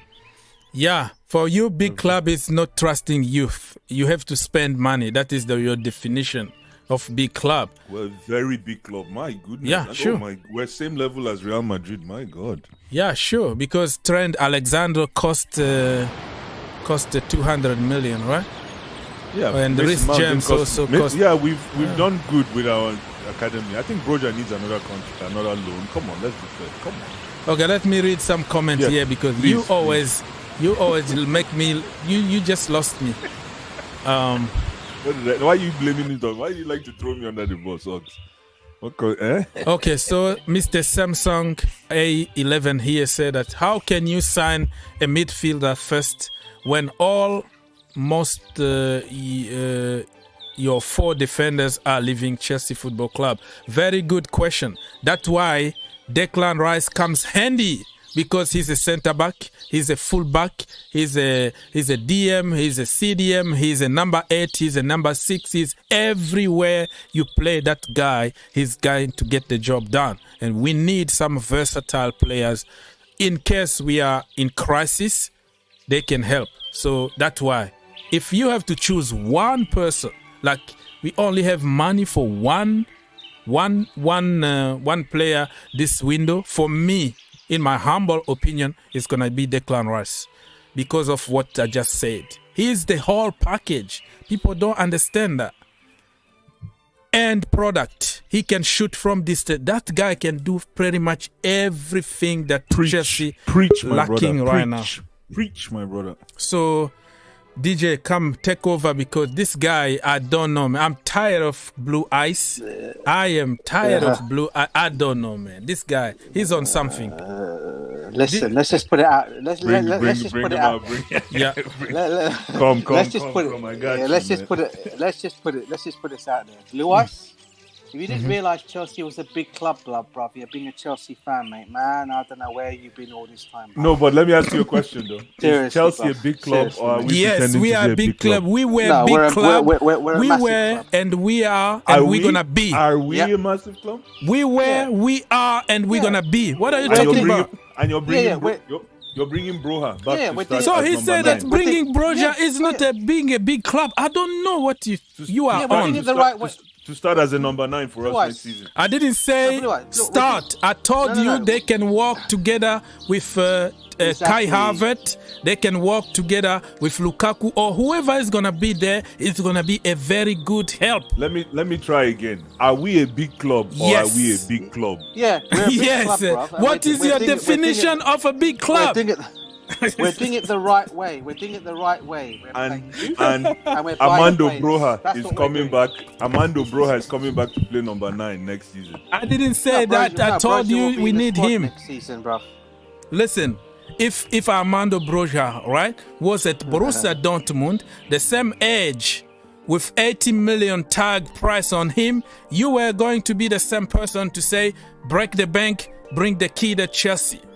But now you have him at Chelsea for free. You don't want to give him a chance. What kind of... I want to give him a chance. I want to give him a chance. Yes, sir. I just want to ask this guy a question. I want to ask Blue Eyes a question. This is very interesting. I'd like to answer this one, brother. Right? Yes. Listen. Now, Erling Haaland. Yes. Right, yeah. Okay. Now let's look at it this way, right? If Erling Haaland, wasn't what he wasn't doing what he was doing. However, we all knew this kid was a talent. We all knew this kid is going to be amazing, right? Why is it you're all for giving them kind of players that are 21 years old a chance to come and buy him? We buy them. Who told you? But don't, why? Let him finish. But, Ice. No. I just want to help you. I'm not a Haaland guy. I call Haaland Timms. Don't. So he's just making a point. Let him make a point. Okay, he's making a point. I'm making a point, bruv. I'm making a point. So my point will being right is, if we've got our own player right here that can possibly do what Haaland possibly could do next, I'm not saying he's going to do it straight away. Yeah. I'm not saying that 100%. Yeah. Okay, but you give the guy time to do what he needs to do, right? What you got to remember next season, Blue Eyes, and a lot of Chelsea fans have got to face reality next season. We are not going to be challenging for the Premiership next season. Let's just get this one thing straight. Yeah. We're going to be buying players next season. When Boehly comes in there, obviously he's there now. We're going to be buying the players that we need to buy in, and next season we're probably going to be doing ourselves well in the cup competitions next season. That's where I'm seeing my club do well next season. Yes, we can still compete with Manchester City and Liverpool next season, but we're not going to be anywhere near them in terms of competing for the Premiership. Let's just put it out there right now.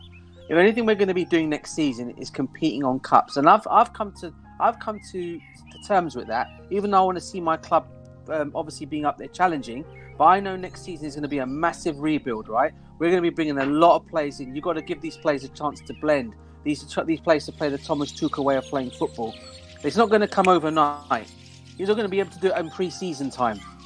He's going to need to do it at a time, like Pep Guardiola did over the years of Manchester City, like Klopp did with Liverpool. But what's the question? No, I'm confused. What's the question, though? You were going to ask me a question about Haaland. The question about Broja is, what I'm saying, if Haaland now, for example, is this kid that everyone would have liked to go for, and Broja was this same kid that was out there banging in the goals, right? Yeah. You bet your bottom dollar bill, a lot of these clubs, including ourselves, will be looking at him, right? Yeah. So my thing would be to you is if we already got the player already at Chelsea in Broja, okay, why would you be against him coming into the Chelsea team? If other Chelsea fans, I'm not saying you in particular, but if other Chelsea fans are all willing to give Mr. Erling Haaland an opportunity, this guy came from where and made a name for himself, yeah? Okay, people are going to say, but he's got his dad's surname. Yeah, of course he's his dad's son. Everyone knows his dad was a big. It was a legend, an excellent striker of the game. He was banging in goals. Alfie Haaland, yeah. We all know his dad was excellent, right? Yeah. Mm-hmm. Okay, so with this kid, all right, the same situation I'm saying with Broja. If Broja was to do that now, he turns up next season, Blue Ice, right, and he gets 15 goals for us next season. Are you going to be saying Are you going to be asking that question? Are we a big club? Are we a small club? Or are you actually going to say? Let me help you out. I want Broja to be the number one striker for Chelsea, but he's not ready yet. Broja is, like when you go to a barbecue, a barbecue and there's meat on the barbecue, right? You know when they say wait a minute. I love your examples. You know when they say wait a minute till the hot dog is or the burger is ready. Don't get it yet. It's still pink. This guy is on something. Still pink on the inside. You need it to cook a little more. Yeah. We need Broja to cook a little more. So it's going to be well done. It's going to be well done. It has to be well done before you put it off the barbecue. So yeah, don't do that to Broja. We need him cooking. I need him to come back and take the number 9 spot. I don't need him to come in as rotation. Okay, but say for example, I'm just putting this one out there. Right? Say for example, right, we go and get Robin Lewandowski, right? Would you not think he'd be the kind of player Broja should be learning from? Yeah, but again, like I said, Broja needs more minutes. He's not going to get the minutes that he's getting right now at Southampton and Chelsea. No. But what happens if he turns around and says, because let's be honest with you, right, there are 6 clubs in Europe that want his signature. Yeah. And we're talking about permanent deals here. Yeah. We're talking about AC Milan, Inter Milan. That's okay. Yeah. We're talking about Arsenal in the We're also talking about Southampton obviously wanting him. A little static. You have static, bro. You have static. Oh, sorry, bro. Yeah, sorry about that. Yeah. No, thank you. Sorry, my daughter's just bringing me some stuff. I don't want anything for you. No, thank you. Thank you anyway. You go to eat. So what I'm saying is in terms of that, okay, would you not think to yourself, well, we need to keep this kid around? Because I'm telling you now, mate, the last thing you want to do, just like Fikayo Tomori is doing, the last thing you want this kid to be doing is balling it out for another football club. You see, you're answering like a small club. That's my problem. What is the definition of a small club? DJ, you're talking like hold on. DJ, you're talking like you're a small club guy. We're not, no, bro. No. You. With all due respect, DJ. With all due respect, I know you're not. I'm not. Because I want to see. You're a season ticket holder. I'm not even. I'm just trying to say. I'm just trying to have discussion here. I'm not trying to say you're. I'm just saying the way you sound right now is small club. I just want us to give. No, hold on. It's small club mentality. What is your DJ? Let's just listen to this guy, right? What is your definition of small club mentality? Let me ask this question. Yes. Again. No. Don't answer by another answer. What is your definition of what? No. I'm gonna answer. You're gonna answer by another question. You answer first. Club or are we? Here we go. Okay. Now you give us the definitions so we can have something to start working on. Okay. Listen, if we're a big club, we make big moves. That's all I'm saying. Big moves. So we signed superstars. No, I'm not saying sign superstars, but why do we need? We are a big club that we can. Is Liverpool a big club? Of course. Okay, so where are their big moves? Come on, man! Really? Yeah, telling me where are their big moves? Is Diaz a big move? Who? Yeah, but is Diaz a big move? What? Nobody. No, but I'm asking you: do you think Diaz was a big move? I'm telling you. No, answer the question. Do you think low profile, no, and listen, low profile and big move, two different things. Is he a big move? Is that a statement? But you can tell now. You can say it now, but back then it was just another signing. Back then, listen. Was Jota a big move? Was Jota a big move? No, he was low profile again. He wasn't. He wasn't. Listen, bro. They wanted to go for Werner. Let me tell you something. Listen, no. You see what a big move is? Hold on, I just want to say something really quick. DJ, correct me if I'm wrong, because I know you're out there. You know why I call it a big move? DJ, go take care of the family first, bro. I'm still here. Don't worry. I'm still here for hours. No, bro. I'm here. Take care of the little girl. She wants your attention. I heard she wants your attention. Nah, she just asked me. She asked me if I wanted some cake bro. And I said, no, thank you. Get her some cake and come back. QNTV. Oh, she's got Kasim. I see you, my brother. Kasim. I see you, my brother. Oh, she's I'm gone. looking at the comments. QNTV. She's gone. She's gone, bro. DJ. No. She's just gone. She's just in the kitchen at the moment. Listen, bro. Family first. I'm still here I will be here until I don't know when. So yeah. Okay, bro. I'll jump off and on. Okay, what I'll do is I'll go and come back with Blue Ice. Yeah. Go spend a few minutes and come back. DJ want to kill me. DJ, I'll be here, bro. I'm waiting for you, bro. Come back. Family first, man. Family first. Brother, man. I love that little girl. She was very polite. One day she asked me. Yeah. One day she asked me, "Can you let my dad go and have dinner with us and he will be back?" I'm like, wow.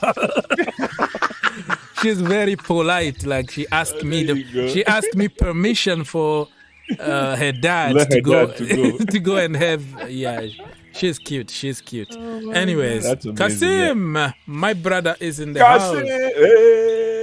Nice to see you. Been a long time. Kasim is in the house. DJ Kasim, my brother. Listen, we are going to listen to Blue Eyes. I'm not going to say anything because you always answer by another question. You are very smart on what you do. But listen, what is your definition of a big club or small club? A big move. What I call a big move is a statement move. It doesn't call it if you want. It doesn't, whether it's low profile, whether it's lower profile, but it's a statement move. Listen, when Liverpool went out and got Diaz, it was a statement move. No, listen. Hold on. You can tell. You know why it's a statement move? Because you can tell that we potentially are going to see the heir to Mane. This is a signing that will probably take over Mane down the road. When Jota came, Firmino took the fall. That's a statement move. We haven't seen Firmino in a long time. This is big club moves. That's what I'm saying. You're saying big now because they are shining. But of course, but Ox, there's risk value to every move you make. You don't want to. You don't let people finish. That's your go problem. Ahead, my brother. Go ahead. Kasim, nice to see you, bro. What do you have to say? I'm sick. I'm tired of this guy, Blue Eyes, man. Take over. Take him down. Oh, you think you're gonna get a break with Kasim? Oh man, Kasim. You're gonna see Kasim take it to the next level. Yes, guys, I cannot hear you properly, guys. Is it me or you lot? We can hear you. I can hear you. Yes. We can hear you clear, bro. Right. 1 second then. Let me. Okay. Yeah. No problem, bro. Okay. Yeah. What about now? We can hear you very good, clear. We can hear you. Well, VIB's trouble, man. Why you bothering DJ, man? Leave him alone, man. Leave DJ alone. Blue Eyes is something else. But Kasim, you know how we do. So you know how we do. We he's call on it something. As it is, he's on something. Blue Eyes. No, I'm not on anything. We just straight up, man. Listen. It as it is, man. So Kasim, do you agree with Blue Eyes because he says we need big moves, big names at Chelsea Football Club? That's what big clubs do. Guys, sorry, I got to come back in because I honestly cannot hear you. I know you can hear me, but I cannot hear you guys. Sure, man. No problem. I'm gonna go out and come back in. Yeah. All right, we are here, bro. We will be here. No problem. No, so listen, Oggs, my brother. Can I say something? I know you're interrupting you. Listen, we can execute big moves without interrupting the development of our young players. Okay. That is a big club move. It doesn't mean that when we execute big moves that we trump our young kids. No. Listen, in the past 2 seasons, we've seen Mason Mount, Reece James, Trevor Chalobah, Christensen. We've seen 4 of our academy kids prosper. Let's not even talk about the ones that we sold. So it's not like we're doing a bad job with our young kids. No. But you can what's that saying? You can chew gum and ride bicycle at the same time. You can make big acquisitions and at the same time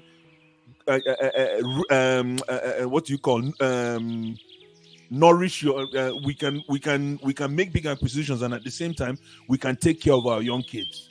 So Broha right now I think Broha is in school. When he graduates, he can come back home and take his number 9 shirt. Right now, he finished first year in university at Southampton. And it was a successful 1 year. He needs to go to second year, another loan.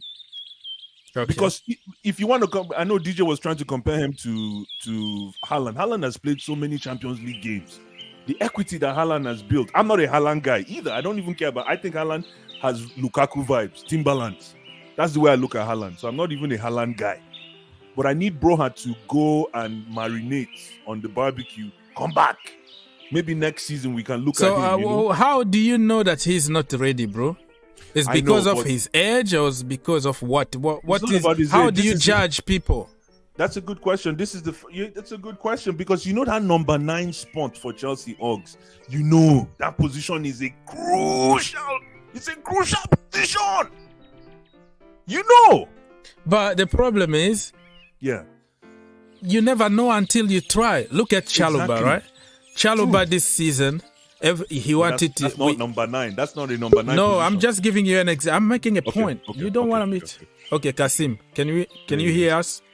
It's a lot better now. There you go, Kasim. Tell me, why is the domestic? Why you ugly here, guys? Let's hear it. Okay, so basically, he's saying that to be a big club, you need to make big signings, big moves. You have to execute big moves. Yeah. So for him, Broja is not ready yet to play for Chelsea Football Club. We have to go out there and sign his brother, Saint-Maximin, and then sign Neymar Jr. Yes. And then also Raheem Sterling. Yes. Raheem Sterling. So what do you think about it? Kasim, it's up. Yeah, I'm listening. I'm just thinking about it. I'm going to have to answer carefully. It's two stories. It's two answers in the story. Big club always want to make a statement. That's what Blue Eyes maybe he meant. You can get cheap players and it work, like Liverpool did with Diaz or did with Salah for 30 million. But and at the same time, it's not necessarily a big profile. It can work for your club. We saw that with the CAC was 100 million. So it depends. It depends. But usually big clubs sign big name, big profile. So it's unless if it's an exceptional, like for example, Rafinha for Leeds, right? You can go out and get him for 30 million, right? But you know, Rafinha, like even Kounde is not that, and it's still Chelsea gonna be like 60-70 million. That's still a lot of money. Because why? Because it's Chelsea Football Club. It's just two sides to the stories, really. I think if it's with exceptional, if players like play for a small club and it's got a huge potential, like I said, Rafinha, for example, Chelsea will go get him for maybe 25 to 30 million. Especially if Leeds gone down, you know. They are up though, so yeah. Yeah, he was there for 25. So I understand what Blue Eyes is trying to say, but at the same time, it's not necessarily spend 100 million is going to work. There is no guarantee. There's no guarantee. I wouldn't take Neymar though. So I wouldn't personally. Maybe Blue Eyes would like Neymar.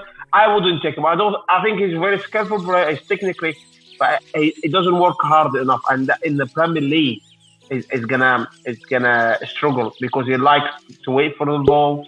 But in the Premier League, if you're not quick and sharp, and Premier League needs runners, work hard and dedication. So so that's how I see it. So it's just two sides of the story, you know. That's what I know what you mean. But also, what I wanted to tell Ice is when Klopp went for Mane, when he went for Salah, they were not superstars.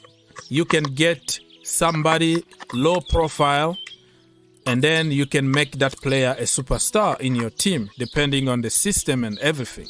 But for Ice, it looks like you have to make a statement. You have to go for already made kind of big names, shiny names. But not all the time. No, not all the time. I mean, to be fair, I won't say correct you. I think Mo Salah in Roma in recently will be becoming big because he was scoring 17, 18 goals a season. So I was surprised. Roma only sold him for 38 million, 39 million, right? And they were kicking themselves. But the reason they sold him because Salah told the manager, "I want to play more central, so because I can score a lot of goals." And I think he thought that was a striker, was Ziyech on time, I think. So that's why they had to get rid of him. Not get rid of him, like sold him to Liverpool. So yeah, I know, I understand. I know what you're coming from. Yeah, it depends on the manager. It depends on the system. Like look at Diaz. Like Flo said, Diaz is a baller. He's tenacious. He works very hard. He's fast, and he's only going to get better. Yeah. And Liverpool good at that. I mean, Liverpool got money as well from Southampton, 34 million. That's what I'm saying. That's what I'm saying. Yeah. They know how to detect those players before they explode and become superstar. Mo, you are in the house. How's it going, guys? Everyone good? Yes, Mr. Ten Hag. Thank you. What's going on, man? I just want to add just that point about superstars and ballers.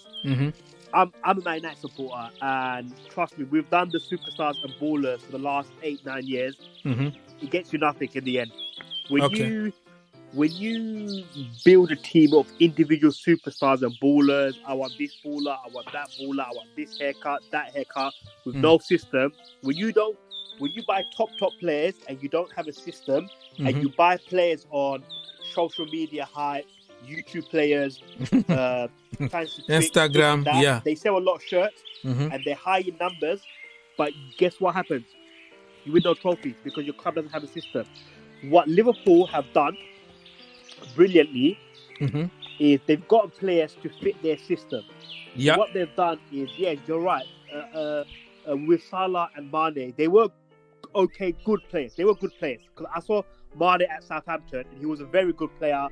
Salah was I didn't see that much of Salah at Chelsea because he got released. Yeah, and then at Roma. Yeah, it was only 21 though. It was only 21. Yeah. Yeah. I heard about Salah at Roma. There's this player called Salah. He's quite good. Once they got him to Liverpool, once they fit them into that system, they were brilliant. This notion of superstar players, I think that's more, it's fading away now. I think a lot of clubs are moving away from that now. Yeah. Man United is moving away from that because we've done that with Paul Pogba. It's not all Paul Pogba's fault. He was at the club for 6 years, but he hasn't worked out. £90 million spent, yes. Was it £9 million wasted? Pretty much, yeah. They made the money back on Paul Pogba with commercial sales and shirt sales. They probably made double of that. So the club didn't lose out in that way. They made their money back. For trophy-wise, it was a complete failure. Okay. And when so you are moving right now to more collective, more low profile, but real bowlers who can work hard for the team, right? Yeah. We're talking about the modern day football now. Man City has started recently to buy the £100 million Grealish and the Haaland. Before that, if you look at Man City and Liverpool, it's kind of similar. The way I say it's similar is because they haven't bought high profile names, big superstar names. Maybe Van Dijk, but apart from that, it's 50-60 million pound players. Yes, they've got the money, of course they have. City have done it more than Liverpool, but they buy players to fit in a system, and they've got onto the echelons of English football where they're the two best teams in the country. The reason being, they buy players to fit the system. Chelsea, they won the Champions League, fantastic.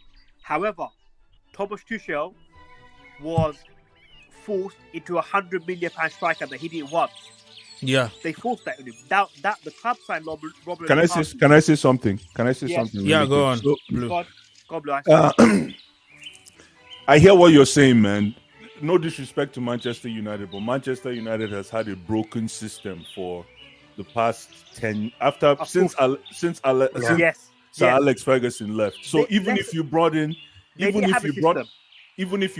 £300 million player into that Manchester United system, it wouldn't work today. I tell you what happened with Man United. Hold on. Let me finish. Yeah, go on. So even if you brought in a £300 million player, or you brought in a £5 million player into the Manchester United system right now, it wouldn't work. That's why you look at it. It's the taste of the pudding is in the eating. They have no structure. Hold on. If the taste of the pudding is in the eating, Paul Pogba hasn't worked. Bruno Fernandes has one decent season last season, and everybody calls him Messi. And then this season, he tanks. So all I'm trying to say for Chelsea, but you can't expect Bruno Fernandes. Hold on, for Chelsea, when I mean big moves, it has nothing to do with big dollar signings. Okay, and if you want to compare Chelsea to Manchester United, we've won 2 Champions leagues in 9 years. We're talking. This is Chelsea. Sorry. So give us your definition of big moves. Then you make a big move because you're trying to disrupt. You're trying to disrupt. Has that worked? Already in place. Has that worked? Sorry. Has that worked? We haven't made any big moves yet. No. I'm talking about Lukaku. Has it worked out? No, that's not Lukaku. We know that wasn't a big move. Listen, the reason why you know why we got Lukaku. Let me tell you. £100 million player is not a big move. You know why we got Lukaku? Why? Tell us see if why. You can answer that question. No, why? Tell us why. No, why do you think we got Lukaku? I don't know. I don't know. You tell us. You seem to know, man. No, you tell us. Why you got Lukaku? Don't make everything complicated. Let me tell you why we got Lukaku. Yes, why? Go ahead. It's called. You guys know what a pump fake is? A pump my fake. Goodness, this guy always brings stuff. No, hold on. You're not making sense. What's the point? Why do you What's the point? Let me land. Yeah, you know what land. a pump fake is? Sorry? Do you know what a pump fake is? What is that? What is that? Man City pump faked like they were going to pick up who? Harry Kane. Okay. So it forced our hand. We needed to also make a big move because our goal at the time was we wanted to win the league. We wanted to compete with Man City, and we knew that the missing piece after winning the Champions League, after playing committee style scoring, when everybody was scoring, Havertz, Mason Mount, we needed a head to add a head to the snake. Yeah. So Man City pretended that they were going to go for Harry Kane. No, so they really went for him, but they went for at the end of the day, it was a pump fake because they didn't go for. No, it wasn't. It wasn't a pump. Listen, it was a pump fake. Listen, hold on. Let me land. Let me land.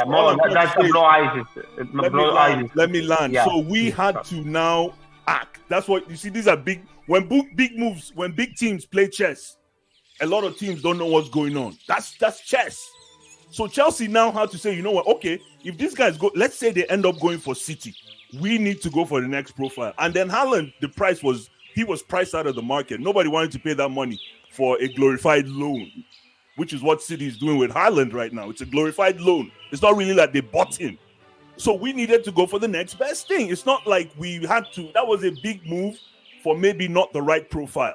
Yes, I agree, it was a big move, but it was not for the right profile.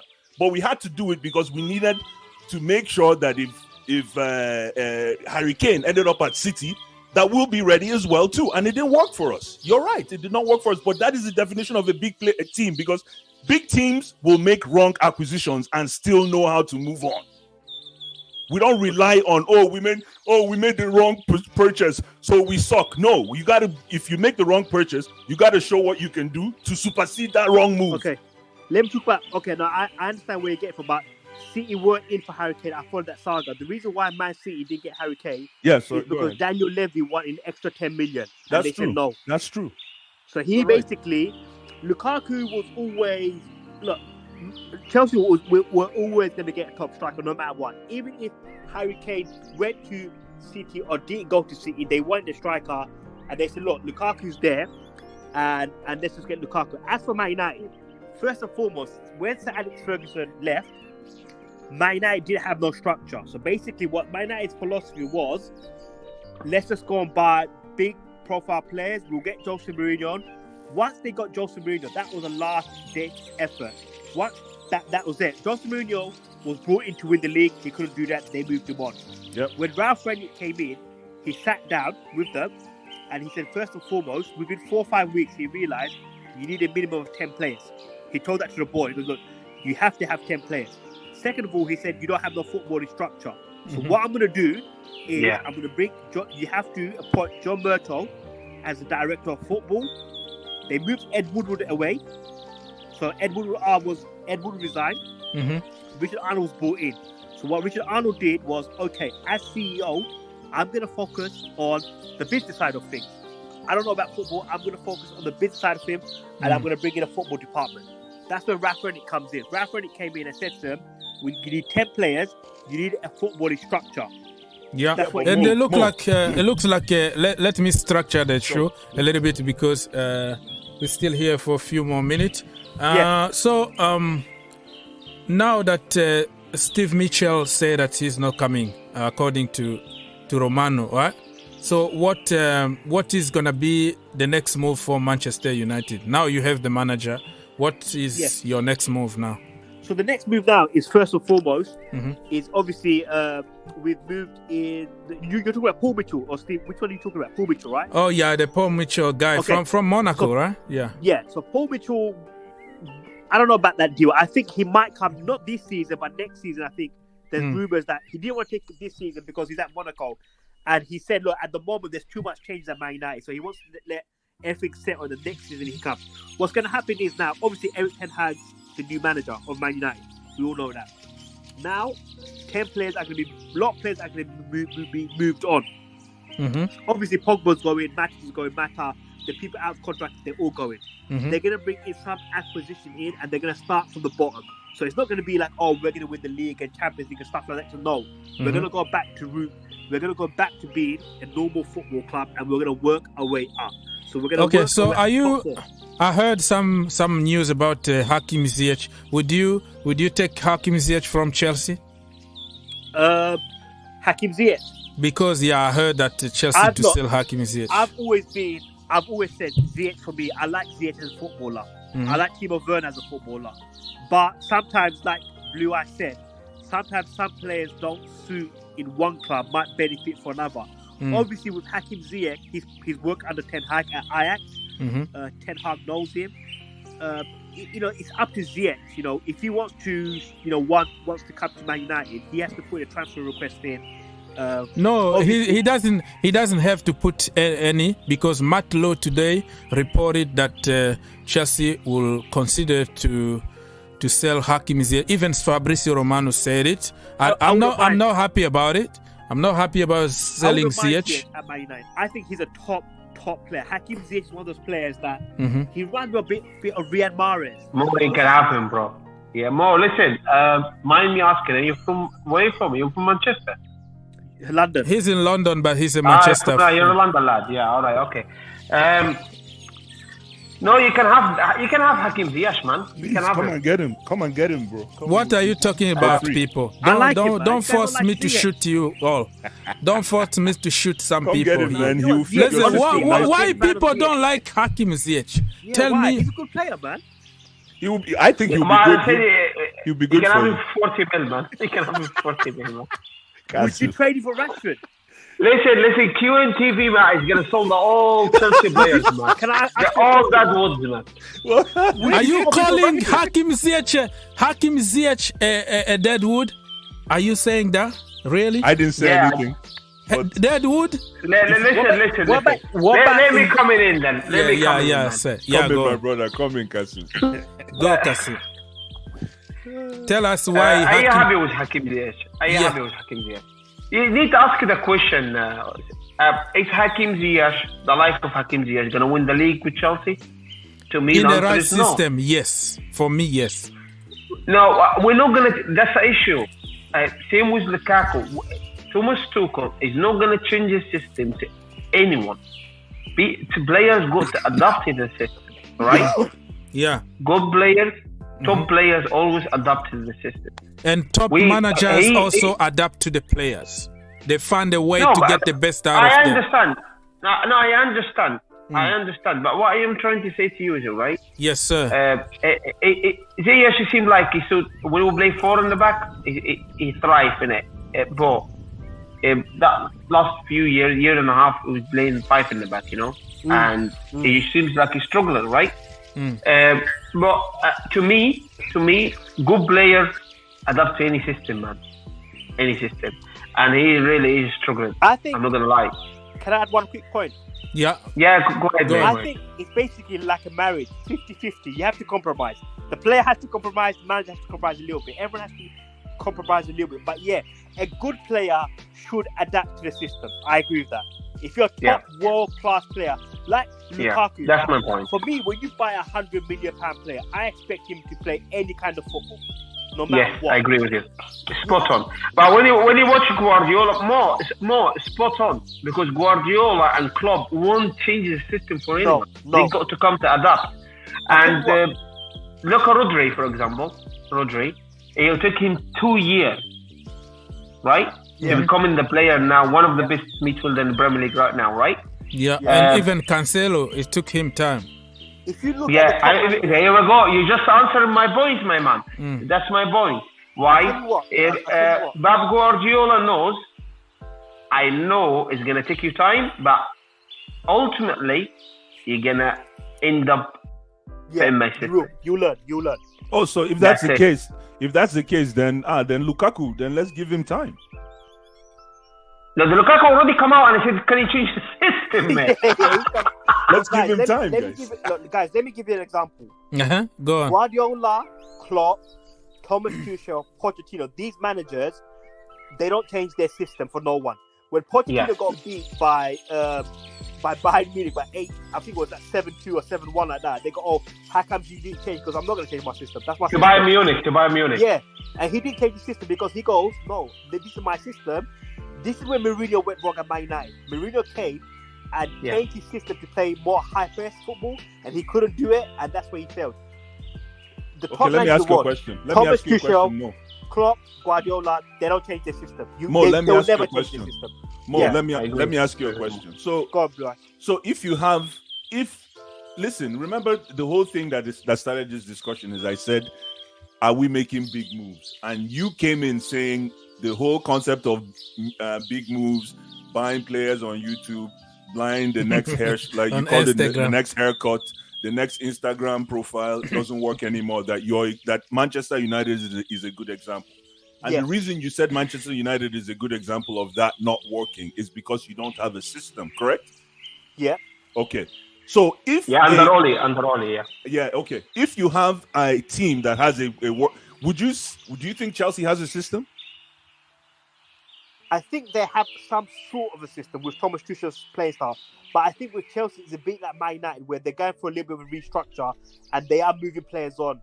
Because don't forget, Thomas Tuchel hasn't had a summer to bring his players in. I don't think Lukaku was his player.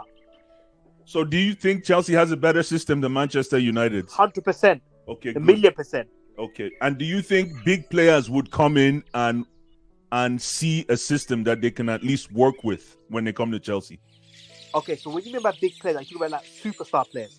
No, just big moves. It doesn't have to be super. You know what, Mo? There's only a few superstar players in world football today. There's probably not up to 10 I think, superstars. To be honest, before the big move is being made, I think the club has to do their due diligence of that player. They have to go to the manager and ask him, look, we're interested in this player. That is a good point. Okay, let me give you an example, Mo, let me stop you a second. Let me answer that question quickly. Yes. I think you need to understand it's two different things between, for example, Manchester United and Manchester City. What I'm trying to say by that is, look at Sancho, for example. He came from Dortmund for 250 grand a week.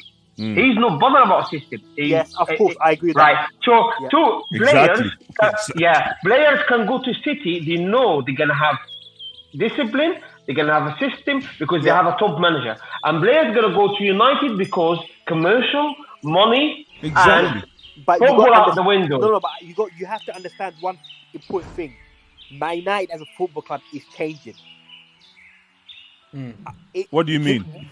So what I mean by that is, don't forget, Man United as a football club is changing. So what I mean by that is, guys, we never had a system in the first place. We've never had a system before. We're introducing a system now. From Erik Ten Hag and Ralf Rangnick coming into the club, a system is being built. So if you talk about hold on, though. Okay, then if that's the case, so you're telling me that let's get something straight. I'm saying this. I'm saying this as a hater, but Manchester United is a global enterprise. Unfortunately, I can't believe I'm saying this, but it is the truth. Manchester United is a global enterprise, correct?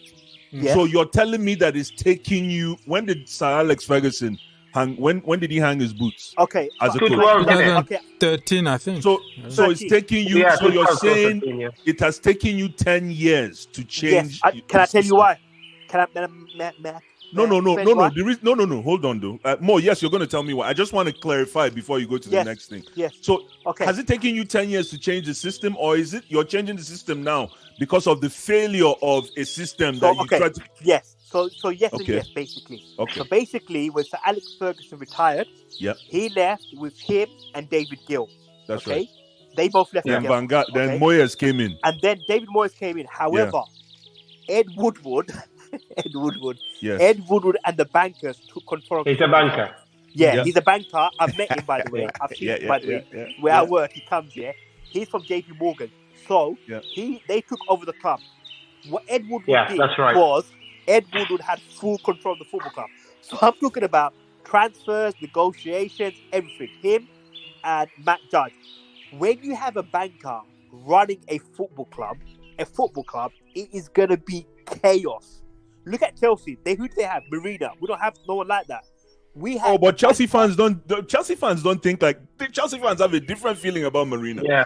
Okay. Well, from the outside, I think she's brilliant. But thank you. Yeah. Well, thank you, man. Me too. I think she's brilliant. I think.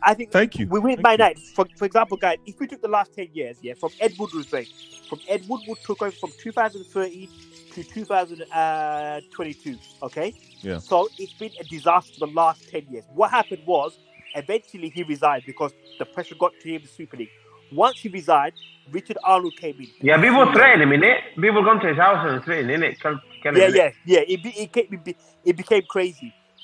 So I agree. For the last 10 years, there's been no structure in the football club. No, but the reason I asked you, Mo, the reason I asked you that question is because what happens is if in the process you're trying to build a system and it doesn't work.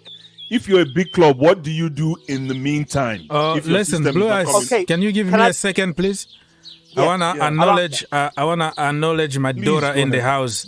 You all know that Marina is in the house. Everybody need to stop and say good and say hi and hi Princess Marina. Marina Granovkaia. Marina Granovkaia. Oh, that's why she called. She heard her name and she heard her name. Okay, let's go.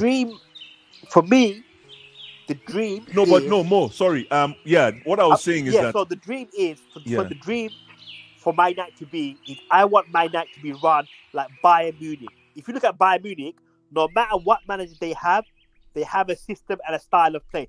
Something that Barcelona had. At Bayern Munich, no matter what manager comes in, it's the same style of play. They have a philosophy like Ajax, like Barcelona back in the day. That's what I want my night to be. However, my night now has started to build a structure after 10 years. So I have to be patient with them. I think, can I just add to that as well? Go ahead. Because to be honest, more I don't live far from Manchester, so I know very well. I've got a Manchester United friends. Like your sons play with Cristiano Ronaldo's son, right? Yeah, we played him. Yeah, because we don't live. Junior, he's not good. He plays with. He played against Rooney's son. Is he Kai or something as well? Kai. Yeah. Mm-hmm. Have you met them? Have you met Ronaldo? No, I didn't meet Ronaldo. But I saw. She was next to me. What's his name? His mom, Claire. His mom. Oh, Ronaldo's wife. I don't know. No. Rooney's wife. Oh, Colleen, I don't know. Colleen. Yeah. She just had she was studying there. She had broken ankle as well. She was. Yeah, I saw her. And Carrick's son is playing that as well. You know, Carrick's son. So now my point I'm trying to make is,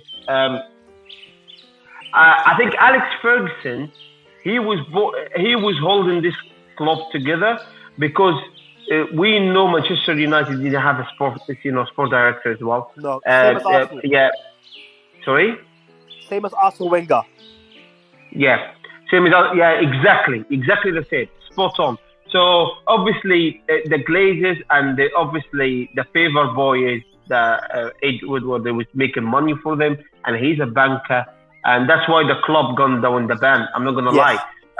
So obviously they tried a quick fix by getting Van Gaal, Mourinho, different system, different style of play. The chosen one, which is obviously the Everton guy as well. It didn't work till this moment. But the issue with the problem, not the problem. Man United is a very rich club. So what they do is they're becoming commercial now for selling the tickets, season tickets, selling the shares, and now the owner coming in getting marquee signing, Ronaldo, Sanchez, and all this stuff for the ticket, for the shares. Because don't forget, Manchester United is massive. China, all over Asia. So so becoming that club now, because the owner happy with top 4 as long as he's bringing the Champions League and making the fans happy. But they have no ambitions to go win the league, and that's how Man United becoming now. Look at Arsenal now. I was cranky as well. Arsenal, same story. I know you're from London, you shouldn't know. Arsenal, same story. As long the expectation gone from winning the league and invincible to top 4 now to European League. And we don't want to be a Chelsea like that. We as a Chelsea fan. So United is a commercial club now. Until the Glazers, sell. No, but I respect your opinion, Kasim.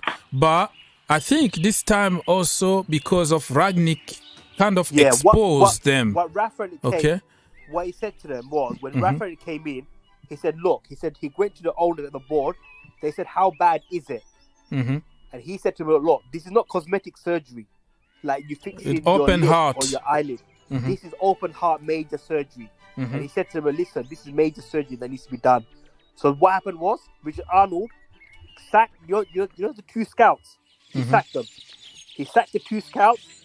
Chief negotiation judge. He was asked to resign. He resigned. He sacked all Mike Phelan. They're all gone. Everyone's gone.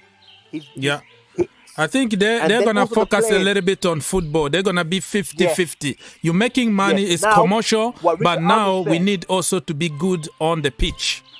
That's the way it is. Richard Arnold said, okay, I'm going to run the footballing side. That's my job. The commercial side, the deals, I'm going to do that. Footballing side, Eric Ten Hag, Ralph Rangnick, John Murtough, and Darren Fletcher. And also, Paul Mitchell is not coming this season because obviously there's been too much changes. They want everything to be settled down. He comes in for the next summer transfer window. But what I was saying about top players, Thomas Tuchel, before you sign a superstar, focus on Manchester United. Let him finish because we're gonna conclude the show very soon. Finish more. I've got to go, man. I have to go too. I have to go pick up my people. Listen, really quick, man. Anybody who thinks that big player acquisitions is a dying art, it's a small team. Okay, that is your definition, I don't see it that way, bro. I don't see on the same level as Aston Villa. Okay. But look at Liverpool. Which is okay.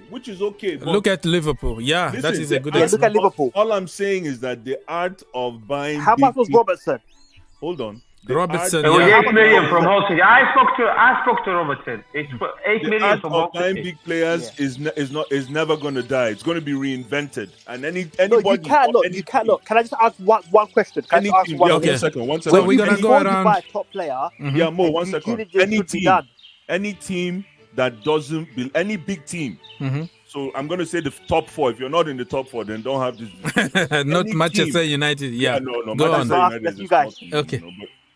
Any top 4 team that does not believe in making big player acquisitions doesn't belong in top 4. Okay. Blue Eyes. Yes, with the right player. Blue Eyes.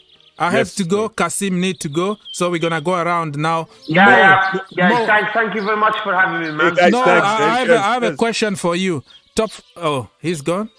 He's gone. Somebody is gone. No, that's Blue Eye is gone. But listen, I've got to go. Thanks for having me, my man. Sure. Nice to meet you, my man. I appreciate it, man. Nice to meet you, man. I would love it. I don't want to be rude, my man, but you can come to my channel, man. It's QN TV, my man. You've well spoken. You can help yourself. You can come in. Thanks for having me, man. I appreciate it. Thank you. I've seen you on the Football Terrace, I think. I've seen you on the Football Terrace, right? Yes, I go there sometimes. Yeah, I go there. Yeah, same.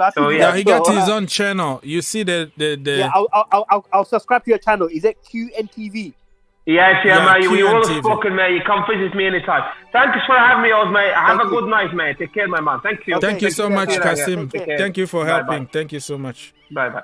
Bye. Okay, Mo. So tell me what is your top 4? Predict the top 4 for next season. Next season? Oh, wow. I think it's either going to be... I think City are going to win the league because with Haaland... Again, okay. Mm-hmm. Yeah, with Haaland, going to take it to a different level. City wins it. I think Liverpool's going to come second. Mm-hmm.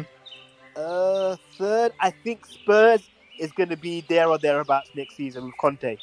Yeah. I think it's going to. I heard that they got some more money. Okay. 160 million pounds. So they're going to have a big...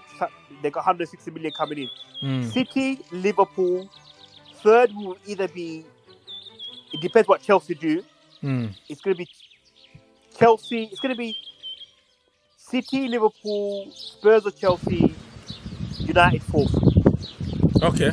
And United will be 5th. Okay. Chelsea 4th. Chelsea 4th, United. Look out for Spurs. Honestly, look out for Spurs next season because Conte. Harry Kane, Conte, 160 million pounds. Trust me. Look out for Spurs. Yeah. I completely agree with you. Mo, anything else you want to say goodbye to people before we leave? Guys, like and subscribe, guys. It doesn't cost you any money to like and subscribe. It helps us. It helps the community. It helps the channel. You get free content from us. We're not charging you a penny. Like and subscribe to the channel. It helps us a lot. Thank you so much, Mo. Much appreciated. Have some sleep, and I will see you tomorrow, my friend. Take care. Take care, brother. Okay, so Mo is gone. Let me just read some comment before I go because I have to go and pick up people somewhere. And it's already time. So Marina, nice to see you. You promised to send me your new your new social media. Are you still on the ban? What did you do? What did you post something illegal there? I don't want to see those pictures. Don't do that. Don't be like those girls that will put some compromising pictures. I don't want to see that. I'm your dad. Don't do that. Anyways, hope you're doing good. And what else? People, don't forget to like, subscribe, share, all the good stuff. Let me just remind you what the stream was all about. So basically, Todd Boehly is allowed, approved by the Premier League to be a Chelsea owner. Now, still the government, the UK government need to approve it. The Portugal government need to approve it. The European Union need to approve it. We don't know how long that is going to take, but fingers crossed it can be done as quick as possible so Chelsea can go on the market and start fighting for some target, right? And then today we've been linked with Raheem Sterling. Raheem Sterling, I don't know. I don't think it's gonna happen because he's on high wage at Chelsea, at Man United. Man United? What am I talking about? I'm all over the place. I don't know. Maybe because my phone is buzzing and you have to go pick up people. But anyways, Raheem Sterling to Chelsea Football Club. For me, I don't see it happening, but anything can happen in football. Tchouameni apparently is going to sign for Real Madrid. That one is another target, another Chelsea target. Thank you so much, Chelsea board. Thank you, Marina. Thank you, Scott, because we've been scouting Tchouameni for 3 years only. Only for Real Madrid to go and get him. Thank you so much, Chelsea board. That's why I want to see some change in that board. When Todd Boehly take over Chelsea Football Club, listen, you need to sack some people over there. Another one, Boubacar Kamara, he joined yesterday, right? He joined Aston Villa. So that one also was apparently somebody that our scouting department did a great job by scouting that guy for years and years, only to let him go on free to Aston Villa. What else do we have in the Chelsea community before I leave? Marcos Alonso is still the same. He's moving. He's pushing. Azpilicueta also. Let me double check if we have some breaking news here.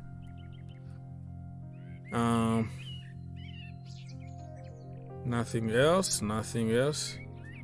Declan Rice only will move if somebody can go with 120 million. I don't think Chelsea are gonna spend that kind of money on a player, so forget about it. Jorginho is still in the conversation of leaving Chelsea Football Club. Chelsea want to be really active in the market this summer. The new owners are ready to do it. So that is kind of a good news for us. Like, we are ready to back our manager. And I think that is a very good news to leave you with, you know. Fingers crossed, UK government, please approve the deal, leave us alone, and let us walk. What's wrong with you people? What's wrong with you? All right. Few more comments here from people. Yes, I'm still suspending our DM just now. You always say just now, and then it's going to be 2 weeks. And then now it's going to be 2 more weeks. And then, why are you doing this to me? I don't know why. I don't even know where my own daughter is. What's going on, Steve? Oh, this is Steve, right? Steve is making everything complicated here. Okay, finishing your stream, bro. Yes, sir. I'm gonna have to go and pick up my army somewhere. So, yeah, unfortunately, I have to go. And tomorrow, at some point, I am going to be live. Let's say here. Don, I see you, bro. I'm gonna put you through for like 2 minutes because I have to drive, go pick up some people. So got it about Tchouameni to Real Madrid. Everybody feel the same, but our scout don't know football. Yeah, I don't even know how the hell that scout guy got the job at Chelsea Football Club. You're right. 100 million for Rice. Oh, oh my goodness. I'm not paying that kind of money though. It's not gonna happen. But if he's gonna cost like let's say 80 million, 70 million, I can take a risk because he's versatile. He can fill up many positions that we are struggling right now. So Rice, for me, if we can buy him the same price as Tchouameni, I'll be okay with that. Don, talk to me. Few minutes. You are late. Hello, brother. Yes, brother. What do you have to say? Yeah, I'm a kind of fan that don't really believe in the big names player. Okay. Because it's like wasting of money. And that one doesn't favor Chelsea right from the beginning. Wanting for big names and big money players. So I believe in unknown players that are very aggressive, that know what to do at the right time. Not like just some dead wood expecting ball. They don't know how to move their body in the pitch. And when they have 10 opportunity, they can't even convert 3 goals. So it's like wasting of money to me. And I will advise the management if they can go for some of this relegation team. If we can, that is a good point. Yeah, that is a good point. Pick one of their best players, like 3 from those 3 relegation team. And there's some players, if they blend with big team, they will show their skill. Yeah, I agree. But when they are with dead team, you won't see their talent. Yeah, I agree. So that is my own advice. Wasting of money. The money we spend on Lukaku can buy like 10 players from another continent. That's true. So we can even use that money to build our academic team. You can build an entire team, a very good team though, that can stay in the Premier League. I agree with you. If you are intelligent, you take 100 million, okay? You build a team. They can stay in the Premier League. They can fight and stay, be in a good level in the Premier League. I agree with you. So that is my advice. Someone like me, I don't believe in Declan Rice, whatever his name is, because some of these big boys, when they come to Chelsea, they flop at the end of the day. If you remember Shevchenko during this time, big players, big baller, big scorer, at the end of the day, he flop. Out of there, it is only Drogba I know, and it took Drogba one season before he could blend. But the rest, it's like wasting of money. I agree with you. Don't always go to big names. Sometimes go to low profile, and you coach them nicely, and they're gonna perform in your team, just like Liverpool. So, brother, anything else you wanna say goodbye to people? It's time for me to go and pick up my people. So.